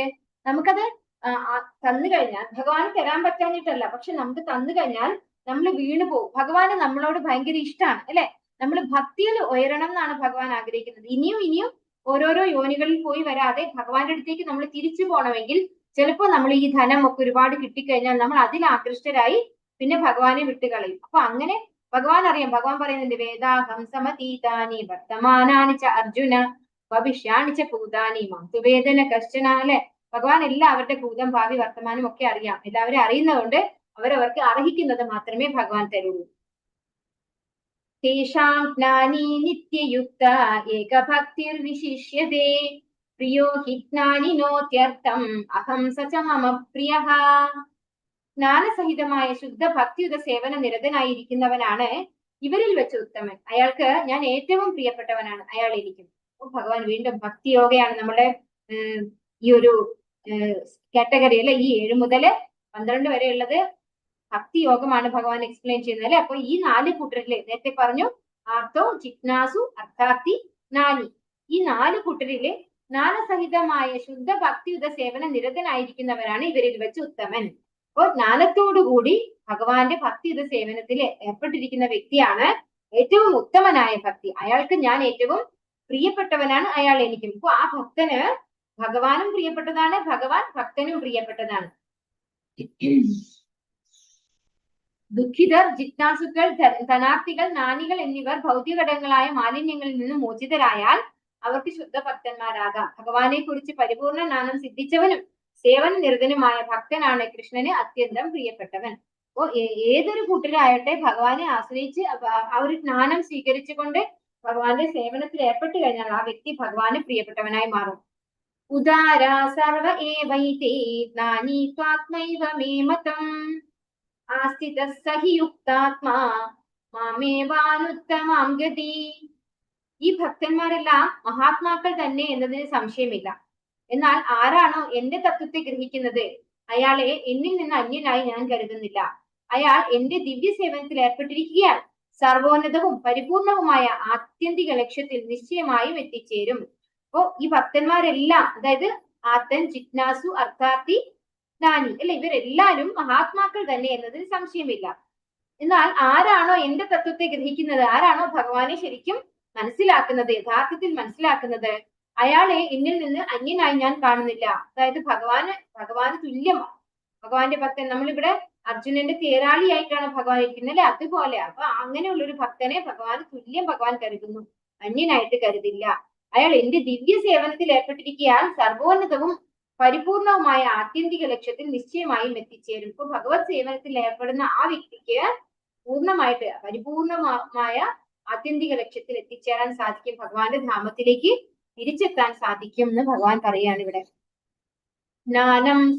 ജ്ഞാനം സ്വല്പം കുറഞ്ഞുപോയി എന്നതുകൊണ്ട് ഭക്തന്മാർ ഭഗവത് കരുണയ്ക്ക് പാത്രീഭവിക്കാതെ വരുന്നില്ല. പൂർണ്ണ ജ്ഞാനമുള്ള ഭക്തനാണ് ഭഗവാൻ ഏറ്റവും പ്രിയപ്പെട്ടവൻ.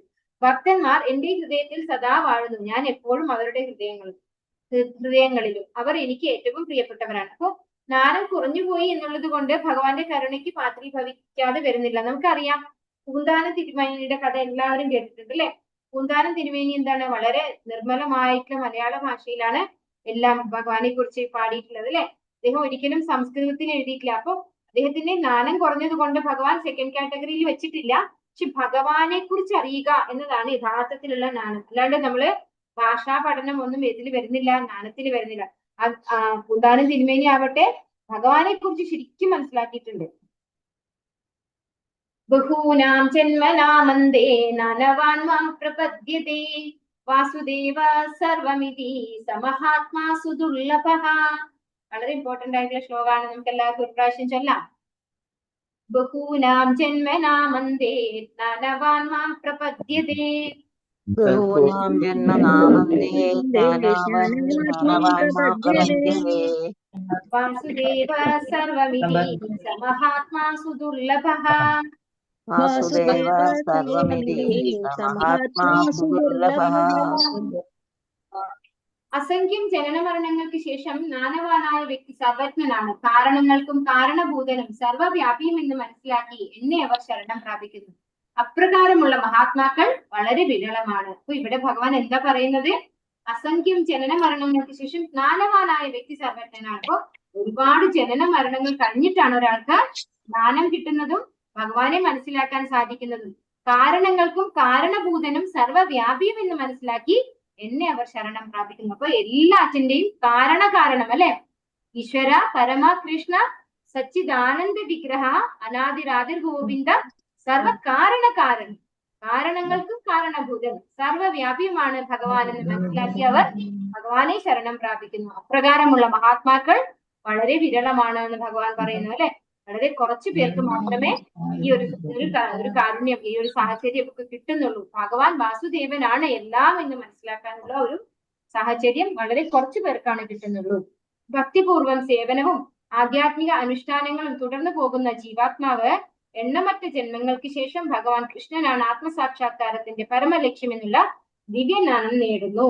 ശ്രീകൃഷ്ണന്റെ കരുണ മാത്രമാണ് എല്ലാം എന്നും ഈ പ്രപഞ്ചം സർവ്വ കാരണങ്ങൾക്കും കാരണഭൂതനായ ഭഗവാൻ നിന്ന് വിഭിന്നമായ ഒന്നല്ലെന്നും ആ സന്ദർഭത്തിൽ ജീവന് ബോധ്യപ്പെടും. അപ്പോ ഭഗവാനെ ജ്ഞാനം മനസ്സിലാക്കി കഴിഞ്ഞാൽ നമുക്ക് എന്ത് മനസ്സിലാകും? അഹം സർവസ്യ പ്രഭവോ ഭഗവാൻ പറയുന്നുണ്ട് 10ാമത്തെ അധ്യായത്തിൽ. ഭഗവാൻ നിന്നാണ് എല്ലാം വന്നിട്ടുള്ളത്, ഭഗവാനാണ് എല്ലാത്തിന്റെയും ഉടമസ്ഥൻ. ഈശാവാസ്യമിതം സർവം അല്ലെ. അപ്പൊ എല്ലാം ഭഗവാൻ, നമ്മൾ ഭഗവാന്റെ ശാസ്ത്രങ്ങൾ പഠിക്കുമ്പോൾ നമുക്ക് മനസ്സിലാവും എല്ലാം ഭഗവാനിൽ നിന്ന് വന്നിട്ടുള്ളതാണ്. ഈ വന്നതൊക്കെ, ഇവിടെ ഉള്ളതൊക്കെ എന്താണ്? ടെമ്പററി ആണ്. ഈ ടെമ്പററി ആയത് എന്താണ്? നശ്വരമാണ്, നശിച്ചു പോകുന്നതാണ്. ഇവിടെ നമുക്ക് ഫിറ്റ് ചെയ്തേ മതിയാവുള്ളൂ. അപ്പൊ അതുകൊണ്ട് ഭഗവാനെ ആശ്രയിച്ചു കഴിഞ്ഞാൽ ഇവിടെയുള്ള ഭൗതിക പ്രകൃതിയുടെ ത്രിഗുണങ്ങളിൽ നിന്നൊക്കെ പുറത്തു കടന്ന് നമുക്ക് ഭഗവാന്റെ ധാമത്തിലേക്ക് പെർമനന്റ് ആയിട്ട് പോകാൻ സാധിക്കും എന്നുള്ളത് ആ വ്യക്തിക്ക് മനസ്സിലാകും. കാമൈസ്തൈസ്തൈർഹൃദജ്ഞാനാഃ പ്രപദ്യന്ത്യന്യദേവതാഃ തം തം നിയമമാസ്ഥായ പ്രകൃത്യാ നിയതാ സ്വയാ. ഭൗതിക അഭിലാഷങ്ങളാൽ അപഹരിക്കപ്പെട്ട ജ്ഞാനത്തോടു കൂടിയവർ ദേവന്മാരെ ശരണം പ്രാപിക്കുന്നു. പ്രത്യേക നിയമങ്ങളും നിബന്ധനകളും അനുസരിച്ചവർ സ്വപ്രകൃതിയാൽ ദേവന്മാരെ ആരാധിക്കുന്നു. അപ്പൊ ഇവിടെ എന്താ പറയുന്നത്? കാമങ്ങൾ അല്ലെ. കാമം അതായത് ഭൗതികമായ ആഗ്രഹങ്ങളാൽ അപഹരിക്കപ്പെട്ട ജ്ഞാനത്തോടു കൂടി എനിക്ക് നല്ല സമ്പത്ത് വേണം, എനിക്ക് പഠിച്ച് ഡോക്ടർ ആവണം, എനിക്ക് എന്താണ് വലിയ സാലറി മേടിക്കണം, വലിയ വണ്ടി എടുക്കണം അല്ലെ, ഇങ്ങനെയൊക്കെയുള്ള ആഗ്രഹങ്ങൾ, അതാണ് ഭൗതികമായ അഭിലാഷങ്ങൾ എന്ന് പറയുന്നത്. ഇത്തരത്തിലുള്ള ആഗ്രഹങ്ങൾ കൂടിയ ആളുകളെ എന്താ ചെയ്യുന്നത്? ദേവന്മാരെ ശരണം പ്രാപിക്കുന്നു. ഭഗവാന്റെ അംശങ്ങൾ മാത്രമാണ് ദേവന്മാരല്ലേ. അങ്ങനെയുള്ള ദേവന്മാരെ ശരണം പ്രാപിച്ച് പ്രത്യേക നിയമങ്ങളും നിബന്ധനകളും അനുസരിച്ച്. ഇതെന്താണ് ഈ പറയുന്നത്? നിയമങ്ങളും നിബന്ധനകൾ എന്ന് പറയുന്നത് നമ്മള് അയ്യപ്പന്റെ അടുത്ത് പോകുമ്പോൾ കുറെ നിബന്ധനകൾ ഉണ്ട് അല്ലെ. കുറച്ച് എന്താണ് വ്രതം എടുക്കണം, അതുപോലെ കുറെ നിബന്ധനകളുണ്ട്. അതുപോലെ മുരുകന്റെ അടുത്ത് നിബന്ധനകളുണ്ട്, സ്ത്രീകൾ പാടില്ല, അങ്ങനെയൊക്കെ ഓരോ റൂൾസ് റെഗുലേഷൻസ് ഉണ്ട് അവർക്ക്. പക്ഷെ ഭഗവാന്റെ അടുത്ത് എന്താണ്? ഒരു റൂൾസും ഇല്ല, റെഗുലേഷൻസും ഇല്ല അല്ലെ. എല്ലാവർക്കും ഭഗവാനെ ആശ്രയിക്കാം. അപ്പൊ അങ്ങനെ റൂൾസ് റെഗുലേഷൻസ് ഒക്കെ പാലിച്ചുകൊണ്ട് അവര് സ്വപ്രകൃതി അതായത് സ്വമേധയാ അവര് ദേവന്മാരെ ആരാധിക്കുന്നു എന്നാണ് പറയുന്നത്. ഭൗതികമായ എന്തെങ്കിലും നേട്ടം വേണ്ടിയിട്ട് അവര് ദേവന്മാരെ ആരാധിക്കുന്നു. ഭൗതിക അഭിലാഷങ്ങൾ ഉണ്ടെങ്കിലും പരമപുരുഷനെ ശരണം പ്രാപിക്കുന്നവരെ ബാഹ്യ പ്രകൃതിയായ മായ അത്രത്തോളം ആകർഷിക്കുന്നില്ല. ആധ്യാത്മിക ബോധം നഷ്ടപ്പെട്ട ബുദ്ധിഹീനന്മാർ ഭൗതിക വാഞ്ചകളുടെ ക്ഷണിക സാഫല്യത്തിന് വേണ്ടി ദേവന്മാരെ ആശ്രയിക്കുന്നു.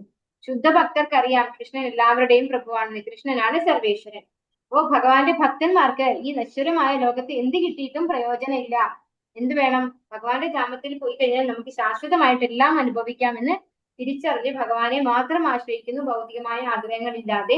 ഇനി ചില കൂട്ടര് ഭൗതികമായ ആഗ്രഹങ്ങളോട് കൂടി ഭഗവാനെ ആശ്രയിച്ചു കഴിഞ്ഞാൽ ആ വ്യക്തികൾക്ക് ഈ പറഞ്ഞ കാര്യങ്ങൾ കുറച്ചു കാലം അനുഭവിച്ച് തിരിച്ച് ഭഗവാന്റെ ധാമത്തിലേക്ക് പോകാനുള്ള ബുദ്ധിവിശേഷവും ഭഗവാൻ കൊടുക്കും അല്ലെ. ഭഗവാനെ ആശ്രയിച്ചു കഴിഞ്ഞാൽ, അതും 10ാമത്തെ അധ്യായത്തിൽ നമ്മളോട് പറയുന്നുണ്ട്. ഏതാണ്? തേഷാം സതതയുക്താനാം ഭജതാം പ്രീതിപൂർവകം ദദാമി ബുദ്ധിയോഗം തം യേന മാമുപയാന്തി തേ.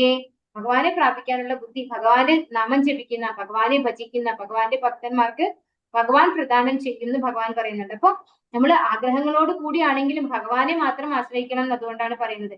പക്ഷെ ഭയങ്കരമായിട്ടുള്ള ഈ ഭോഗ അതായത് കാമം, ആഗ്രഹം ഒക്കെ ഉള്ളവരാണ് പെട്ടെന്ന് ഇതൊക്കെ കിട്ടാൻ വേണ്ടിയിട്ട് ദേവന്മാരെ ആശ്രയിക്കുന്നത് എന്ന് പറയുന്നു. യോ യോ യാം യാം തനും ഭക്തഃ ശ്രദ്ധയാർച്ചിതുമിച്ഛതി തസ്യ തസ്യാചലം ശ്രദ്ധാം താമേവ വിദധാമ്യഹം. ഞാൻ പരമാത്മ രൂപേണ സർവ്വഹൃദയങ്ങളിലും കുടികൊള്ളുന്നു. ഏതു ദേവതയെ ആരാധിക്കുവാൻ ആഗ്രഹിക്കുന്നുവോ ആ പ്രത്യേക മൂർത്തിയിൽ മുഴുവൻ ശ്രദ്ധയും കേന്ദ്രീകരിക്കത്തക്ക വിധം ഒരാളുടെ വിശ്വാസം ഉറപ്പിക്കുന്നത് ഞാനാണ്. ഇവിടെയാണ് വലിയൊരു കെണി ഇരിക്കുന്നത് അല്ലെ. ഭഗവാൻ എന്താ പറയുന്നത്? ഭഗവാൻ എല്ലാവരുടെ ഹൃദയത്തിലും പരമാത്മാവായിട്ടുണ്ട് അല്ലെ. നമ്മുടെ ഉള്ളിലുള്ള ആഗ്രഹം ആർക്കറിയാം? ഭഗവാൻ ഉപദ്രഷ്ട അനുമന്ത അല്ലെ. ഭഗവാൻ ആരാണെന്ന് 13ാമത്തെ അധ്യായത്തിൽ പറയുന്നു. ഉപദ്രഷ്ടാനുമന്ത ച ഭർത്താ ഭോക്താ മഹേശ്വരഃ. പരമാത്മേതി ചാപ്യുക്തോ ദേഹേസ്മിൻ പുരുഷഃ പരഃ. അപ്പോ പരമാത്മാവായിട്ട് എല്ലാവരുടെ ഹൃദയത്തിലും ഇരിക്കുന്ന ഭഗവാന് ഓരോരുത്തരുടെയും ആഗ്രഹവും ആവശ്യങ്ങളും എല്ലാം വൃത്തിയായിട്ട് അറിയാം. ഒന്നും പറയേണ്ട കാര്യമില്ല ഭഗവാനോട്. അപ്പൊ ഭഗവാൻ ഇവിടെ പറയുന്നു പരമാത്മ രൂപേണ സർവ്വഹൃദയങ്ങളിലും കുടികൊള്ളുന്നു. ഏത് ദേവതയെ ആരാധിക്കാൻ ആഗ്രഹിക്കുന്നുവോ, ഞാൻ ആരെയാണോ ആരാധിക്കാൻ ആഗ്രഹിക്കുന്നത് ആ പ്രത്യേക മൂർത്തിയിൽ മുഴുവൻ ശ്രദ്ധയും കേന്ദ്രീകരിക്കത്തക്ക വിധം അയാളുടെ വിശ്വാസം ഉറപ്പിക്കുന്നത് ഞാനാണ്. അപ്പൊ അവിടെ കുരുക്കിടുന്നതും ഭഗവാനാണ് അല്ലെ. നമ്മുടെ ആഗ്രഹം അതാണെന്ന് മനസ്സിലാക്കിയാണ് അത് ഭഗവാൻ ചെയ്യുന്നത്. കാരണം നമുക്ക് ഒരു നല്ല ഭാര്യയെ കിട്ടണം എന്ന് ആഗ്രഹിക്കുന്ന ഒരാള് മഹാദേവനെയാണ് ആരാധിക്കേണ്ടത് അല്ലെ. ആ ഒരു ശ്രദ്ധ, ആ വ്യക്തിയിൽ ആ ഒരു വിശ്വാസം, അതൊക്കെ കേന്ദ്രീകരിക്കുന്നതും ഉറപ്പിക്കുന്നതും ഭഗവാൻ തന്നെയാണെന്ന് ഭഗവാൻ പറയുന്നു. സർവശക്തനായ ഭഗവാൻ എന്തിനാണ് ജീവാത്മാക്കൾക്ക് ഭൗതിക സുഖ അനുഭവത്തിന് വേണ്ടി വിഭവങ്ങൾ ഒരുക്കി കൊടുക്കുന്നത്? ഭഗവാൻ അത്തരം സൗകര്യങ്ങൾ നൽകുന്നില്ലെങ്കിൽ സ്വാതന്ത്ര്യത്തിന് അർത്ഥമില്ലെന്ന് തന്നെയാണ് ആ ചോദ്യത്തിന് യുക്തമായ മറുപടി. പക്ഷെ ഭഗവാന്റെ ആത്യന്തിക നിർദ്ദേശം ഭഗവത്ഗീതയിലൂടെ നമുക്ക് മനസ്സിലാക്കാം. ഒരു ദേവന് തന്നിഷ്ടപ്രകാരം അനുഗ്രഹങ്ങൾ നൽകാൻ കഴിവില്ല. ഭഗവത് ഇച്ഛയ്ക്ക് അനുസരിച്ചല്ലാതെ ഒരു പുൽക്കൊടി പോലും അനങ്ങുകയില്ലെന്ന് പറയപ്പെടുന്നു. സർവഭൂതങ്ങളുടെയും ഹൃദയത്തിൽ വാഴുന്നവനുമായ കൃഷ്ണനാണ് മനുഷ്യരിൽ ഓരോ ദേവതമാരോടുള്ള സവിശേഷ ഭക്തി ഉണ്ടാക്കുന്നത്. ജീവാത്മാവും ദേവതയും ഭഗവാന്റെ ഇംഗിതത്തിന് വഴങ്ങുന്നു എന്നേ ഉള്ളൂ, അവർ സ്വതന്ത്രരല്ല. അപ്പോ ഇവിടെ എന്തുകൊണ്ടാണ് ഭഗവാൻ അങ്ങനെ ചെയ്യുന്നത്? അതിന് നമ്മൾക്ക് എക്സാമ്പിൾ പറയാം. ഇപ്പോ നമുക്കറിയാം, നമ്മൾ പത്രം എടുത്ത് നോക്കിക്കഴിഞ്ഞാല് ഒരുപാട് ബൈക്ക് ആക്സിഡന്റ് കാണും അല്ലെ. പക്ഷെ നമ്മുടെ മക്കള് ബൈക്ക് ചോദിച്ചു കഴിഞ്ഞാൽ നമ്മൾ എന്താ ചെയ്യുന്നത്? ഇല്ല, അവിടെ ആക്സിഡന്റ് ഉണ്ടായിട്ടുണ്ട്, ഇവിടെ ആക്സിഡന്റ് ഉണ്ടായിട്ടുണ്ട്, തെറ്റില്ല പറയോ? ഇല്ല. നമ്മൾ എന്ത് ചെയ്യും? നമ്മൾ വാങ്ങിക്കൊടുക്കും അല്ലെ. എന്ത് വന്നാലും വരട്ടെ എന്ന് വിചാരിച്ചുകൊണ്ട് നമ്മള് എല്ലാവരും മരിക്കുന്നില്ലല്ലോ, ഇതായിരിക്കും നമ്മുടെ ചോദ്യം. എല്ലാവരും ആക്സിഡന്റ് വരുന്നില്ല എന്നാണ് നമ്മൾ പറയുന്നത്. അപ്പൊ നമ്മൾക്ക് അത് നല്ലതാണോ അല്ലയോ എന്നുള്ളതല്ല, നമ്മുടെ ആഗ്രഹത്തിനനുസരിച്ച് നമ്മൾ അവർക്ക് കൊടുക്കുകയാണ് ചെയ്യുന്നത്. അതുപോലെ ഭഗവാനും ഇത്രമാത്രം അവരുടെ ഡീപ് ഡിസയർ ആണത്. അതുകൊണ്ടാണ് ഭഗവാൻ അവർക്ക് അന്യദേവതമാരെ ആരാധിക്കാനുള്ള അവസരം കൊടുക്കുന്നത്. നമുക്ക് ഓരോരുത്തർക്കും ഒരു പരിമിതമായ സ്വാതന്ത്ര്യമുണ്ട്. ആ സ്വാതന്ത്ര്യം ഭഗവാൻ നമുക്ക് അനുവദിച്ചു തരുന്നതാണ്. അതുകൊണ്ടാണ് ഭഗവാൻ അങ്ങനെ നമ്മളെ അന്യദേവതമാരെ ആശ്രയിക്കാൻ അനുവദിക്കുന്നത്. നമ്മുടെ ആഗ്രഹമാണ്. ഭഗവാന്റെ അടുത്തേക്ക് പോകണമെന്ന് നമുക്ക് ആഗ്രഹമില്ല, ഭഗവാനെ ആരാധിക്കാൻ ഇഷ്ടമില്ലാത്തവർക്ക് അന്യദേവതമാരെ ആരാധിക്കാനുള്ള ബുദ്ധിവിശേഷം ഭഗവാൻ കൊടുക്കുന്നു. സതയാ ശ്രദ്ധയാ യുക്തഃ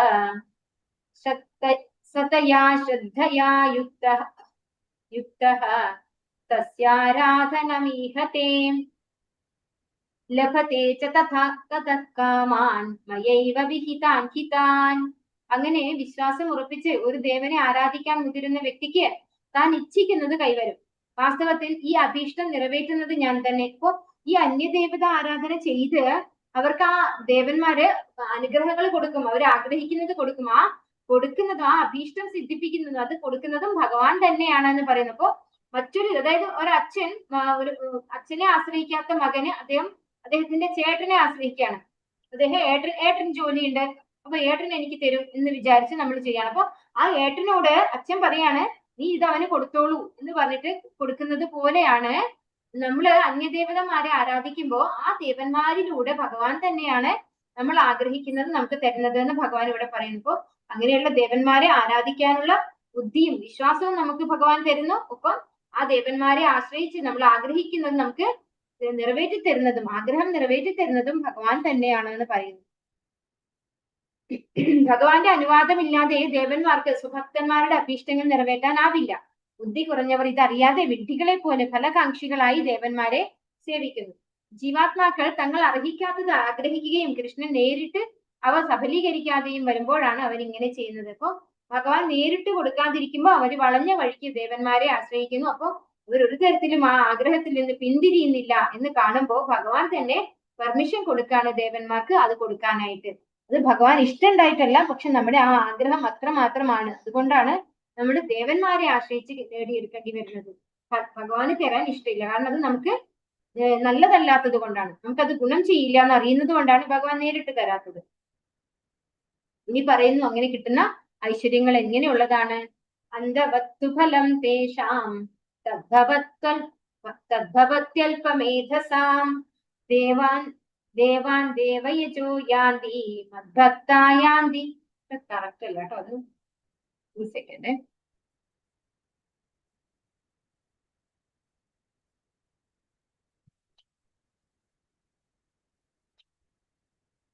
അന്ധവത്തു ഫലം തേഷാം തദ്ഭവത്യൽപമേധസാം ദേവാൻ ദേവയജോ യാന്തി മദ്ഭക്താ യാന്തി മാമപി. മൂഢന്മാരാണ് ദേവന്മാരെ ആരാധിക്കുന്നത്. അവർക്ക് കിട്ടുന്ന ഫലമാകട്ടെ തുച്ഛവും ക്ഷണികവും അത്രേ. ദേവന്മാരെ പൂജിക്കുന്നവർ ആ ദേവന്മാരുടെ ലോകങ്ങളിലെത്തും. എന്റെ ഭക്തന്മാരാകട്ടെ പരമോന്നതമായ എന്റെ ധാമത്തിൽ എത്തിച്ചേരുന്നു. ഇപ്പോ ഇവിടെ എന്താ ഭഗവാൻ പറയുന്നത്? അന്ധവത്തു ഫലം അല്ലെ, അത് എക്സ്പയറി ഡേറ്റ് ആണ്. നമുക്ക് കിട്ടുന്ന ആ ഒരു റിസൾട്ട്, നമ്മള് അന്യദേവന്മാരെ ആരാധിച്ച് നമുക്ക് കിട്ടുന്നത് എക്സ്പയറി ഡേറ്റ് ഉള്ള ഗുണമാണ്. അതാണ് അന്ധവത്ത്. അതിന് അവസാനമുണ്ട്. അത് പെർമനന്റ് അല്ല അല്ലെ. മൂഢന്മാരാണ് ദേവന്മാരെ ആരാധിക്കുന്നത്. അവർക്ക് കിട്ടുന്ന ഫലമാകട്ടെ തുച്ഛവും ക്ഷണികവും അത്രേ. അത് കുറച്ചേ ഉള്ളൂ, എക്സ്പയറി ഉള്ളതാണ്, പെട്ടെന്ന് തീർന്നു പോകുന്നതാണ്. ദേവന്മാരെ പൂജിക്കുന്നവർ ആ ദേവന്മാരുടെ ലോകങ്ങളിലെത്തും. അതാണ് അതിന്റെ ഒരു നെഗറ്റീവ്. നമ്മൾ ദേവന്മാരെ ആരാധിച്ചു കഴിഞ്ഞാൽ, മഹാദേവനെ ആരാധിച്ചാൽ മഹാദേവന്റെ ധാമത്തിലേക്ക് പോകും. അതിൽ പിന്നെ ബാക്കി എല്ലാ ദേവന്മാരും എവിടെയാണ്? സ്വർഗീയ ഗ്രഹങ്ങളിലാണുള്ളത് അല്ലെ. അതൊക്കെ എവിടെയാണ്? ഈ ഒരു പ്ലാനറ്റിന്റെ ഉള്ളിൽ, അതായത് ഈ ഒരു പ്രപഞ്ചത്തിനകത്ത് തന്നെയാണുള്ളത്. അപ്പൊ ദേവന്മാരെ ആരാധിക്കുന്നവർ ദേവന്മാരുടെ ലോകങ്ങളിലാണ് എത്തുക. എന്റെ ഭക്തന്മാരാകട്ടെ പരമോന്നതമായ എന്റെ ധാമത്തിലെത്തുന്നു. ഈ ദേവന്മാരുടെ ധാമത്തിലെത്തിയാൽ എന്താ പ്രശ്നം വരുന്നത്? നമ്മൾക്ക് തിരിച്ചു വരേണ്ടി വരും. ക്ഷീണേ പുണ്യേ മർത്യലോകം വിശന്തി. അതാണ് അതിന്റെ ഒരു ഫോൾട്ട്. സൂര്യോപാസന ചെയ്യുന്നവർ സൂര്യമണ്ഡലത്തിലും ചന്ദ്ര ഉപാസകർ ചന്ദ്രമണ്ഡലത്തിലും എത്തുന്നത് പോലെ ഇന്ദ്രനെയോ മറ്റേതെങ്കിലും ദേവന്മാരെയോ ആരാധിക്കുന്നവരും അതത് ദേവന്മാരുടെ ഗ്രഹങ്ങൾ പോകും. കൃഷ്ണഭക്തന്മാർ അത്യുത്കൃഷ്ടമായ ഭഗവത് ധാമത്തിലേക്കും വന്നു ചേരുമെന്ന് ഇവിടെ വ്യക്തമാക്കുന്നു. കൃഷ്ണഭക്തന് സിദ്ധിക്കുന്ന നേട്ടവും ഒരു സാധാരണ ദേവാരാധകന്റെ നേട്ടവും എത്ര വ്യത്യസ്തമാണ്. അപ്പോ കൃഷ്ണഭക്തന് എന്താണ് കിട്ടുന്നത്? ശാശ്വതമായ വൈകുണ്ഠമാണ് അല്ലെ, ഭഗവാന്റെ ധാമത്തിലേക്കാണ് പ്രവേശിക്കുന്നത്. പക്ഷെ അന്യദേവത ആരാധന ചെയ്യുന്നവര് കുറെ കാലം എന്താണ് ദേവന്മാരുടെ കൂടെ പോയി വീണ്ടും തിരിച്ച് അവരുടെ പുണ്യമൊക്കെ തീർന്നു കഴിഞ്ഞാൽ വീണ്ടും തിരിച്ച് ഭൗതിക ലോകത്ത് വന്ന് വീണ്ടും ഓരോരോ യോനികളിൽ ജനിച്ച് മരിച്ചുകൊണ്ടിരിക്കേണ്ടി വരും. അവ്യക്തം വ്യക്തിമാപന്നം മന്യന്തേ മാമബുദ്ധയഃ പരം ഭാവമജാനന്തോ മമാവ്യയമാത്മനുത്തമം. പരമദിവ്യോത്തമ പുരുഷനായ ഞാൻ കൃഷ്ണൻ ഒരിക്കൽ അവ്യക്തിഗതനായിരുന്നു എന്നും പിന്നീടാണ് വ്യക്തിയായതെന്നും എന്നെ മനസ്സിലാക്കാത്ത മന്ദബുദ്ധികൾ കരുതുന്നു. അക്ഷയവും അത്യുന്നതവുമായ എന്റെ ഉത്കൃഷ്ട സ്വഭാവത്തെപ്പറ്റി അല്പജ്ഞാനിക്ക് അറിഞ്ഞുകൂടാ. അപ്പോ ഇവിടെ എന്താ പറയുന്നത്? ഭഗവാനെ ചിലര് ഒരിക്കൽ അദ്ദേഹം അവ്യക്തിഗതനായിരുന്നു, ഇപ്പൊ വ്യക്തിയാണ്. അതായത് ഭഗവാൻ ഈ ഭൗതിക ലോകത്ത് അവതരിച്ചു കഴിയുമ്പോൾ വ്യക്തിയായതാണ്. അല്ലെങ്കിൽ ഭഗവാൻ എന്താണ്? രൂപമില്ലാത്ത ഒരു അരൂപിയാണ്.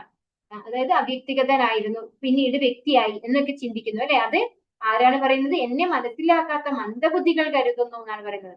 ഇങ്ങനെ ഭഗവാനെ മനസ്സിലാക്കാത്ത മന്ദബുദ്ധികളാണ് ഭഗവാന് ആദ്യം രൂപം ഉണ്ടായിരുന്നില്ല, ഇപ്പം ഒരു മനുഷ്യ രൂപത്തിൽ വന്നിരിക്കുന്നു എന്നൊക്കെ ചിന്തിക്കുന്നത്. അക്ഷയവും അത്യുന്നതവുമായ എന്റെ ഉത്കൃഷ്ട സ്വഭാവത്തെ പറ്റി അല്പജ്ഞാനികൾക്ക് അറിഞ്ഞുകൂടാ. അപ്പോ ഭഗവാൻ അക്ഷയം പറഞ്ഞാൽ എന്താണ്? ക്ഷയമില്ലാത്തത് അല്ലെ, ഒരിക്കലും നശിക്കാത്തത്. അത്യുന്നതം എന്ന് പറഞ്ഞാൽ അതിനേക്കാൾ ഉന്നതമായിട്ട് ഒന്നുമില്ല. അതാണ് ഭഗവാന്റെ ധാമം. എന്റെ ഉത്കൃഷ്ട സ്വഭാവത്തെ പറ്റി, അത്തരത്തിലുള്ള ഭഗവാന്റെ ശേഷപ്പെട്ട സ്വഭാവത്തെ പറ്റി ബുദ്ധി കുറഞ്ഞ ആളുകൾക്ക് അറിഞ്ഞുകൂടാന്ന് ഭഗവാൻ പറയുന്നു. ഭഗവാൻ കൃഷ്ണൻ തന്റെ യഥാർത്ഥ രൂപത്തിലാണ് ഇവിടെ അർജുനനെ ഉപദേശിക്കുന്നത്. മൂഢരായ അവ്യക്തിഗത ബ്രഹ്മവാദികൾ ഭഗവാൻ വ്യക്തിഗതനല്ലെന്ന് സിദ്ധാന്തിക്കുന്നു. ഭഗവാന്റെ പാതാരവിന്ദങ്ങളിൽ നിന്ന് അനുഗ്രഹത്തിന്റെ ഒരു പൊടിയെങ്കിലും ലഭിച്ചവനെ അങ്ങയുടെ വ്യക്തിപ്രഭാവം മനസ്സിലാകും. പരമസത്യമായ ഭഗവാൻ കൃഷ്ണൻ സാകാരനാണ്, വ്യക്തിയുമാണ് എന്നിവിടെ വ്യക്തമാകുന്നു. അപ്പൊ ഭഗവാൻ ഡിക്ലെയർ ചെയ്യാണ് ഇതിനകത്ത് അല്ലെ, ഭഗവാൻ അവ്യക്തിഗതനല്ല, വ്യക്തിയാണെന്ന് തന്നെയാണ് ഇതിന്റെ അർത്ഥം അല്ലെ. കാരണം ഇവിടെ എന്താ ഭഗവാൻ പറയുന്നത്? പണ്ട് ഞാൻ അവ്യക്തനായിരുന്നെന്നും ഇപ്പൊ ഞാൻ വ്യക്തിയായതാണെന്നും ചിന്തിക്കുന്നത് ബുദ്ധിയില്ലാത്ത മൂഢന്മാരാണെന്ന് ഭഗവാൻ വ്യക്തമായി പറയുന്നു. പണ്ടും ഭഗവാൻ രൂപമുണ്ട്, ഇപ്പോഴും ഭഗവാൻ രൂപമുണ്ട്. ഭഗവാന്റെ രൂപം എപ്പോഴും എന്താണ്?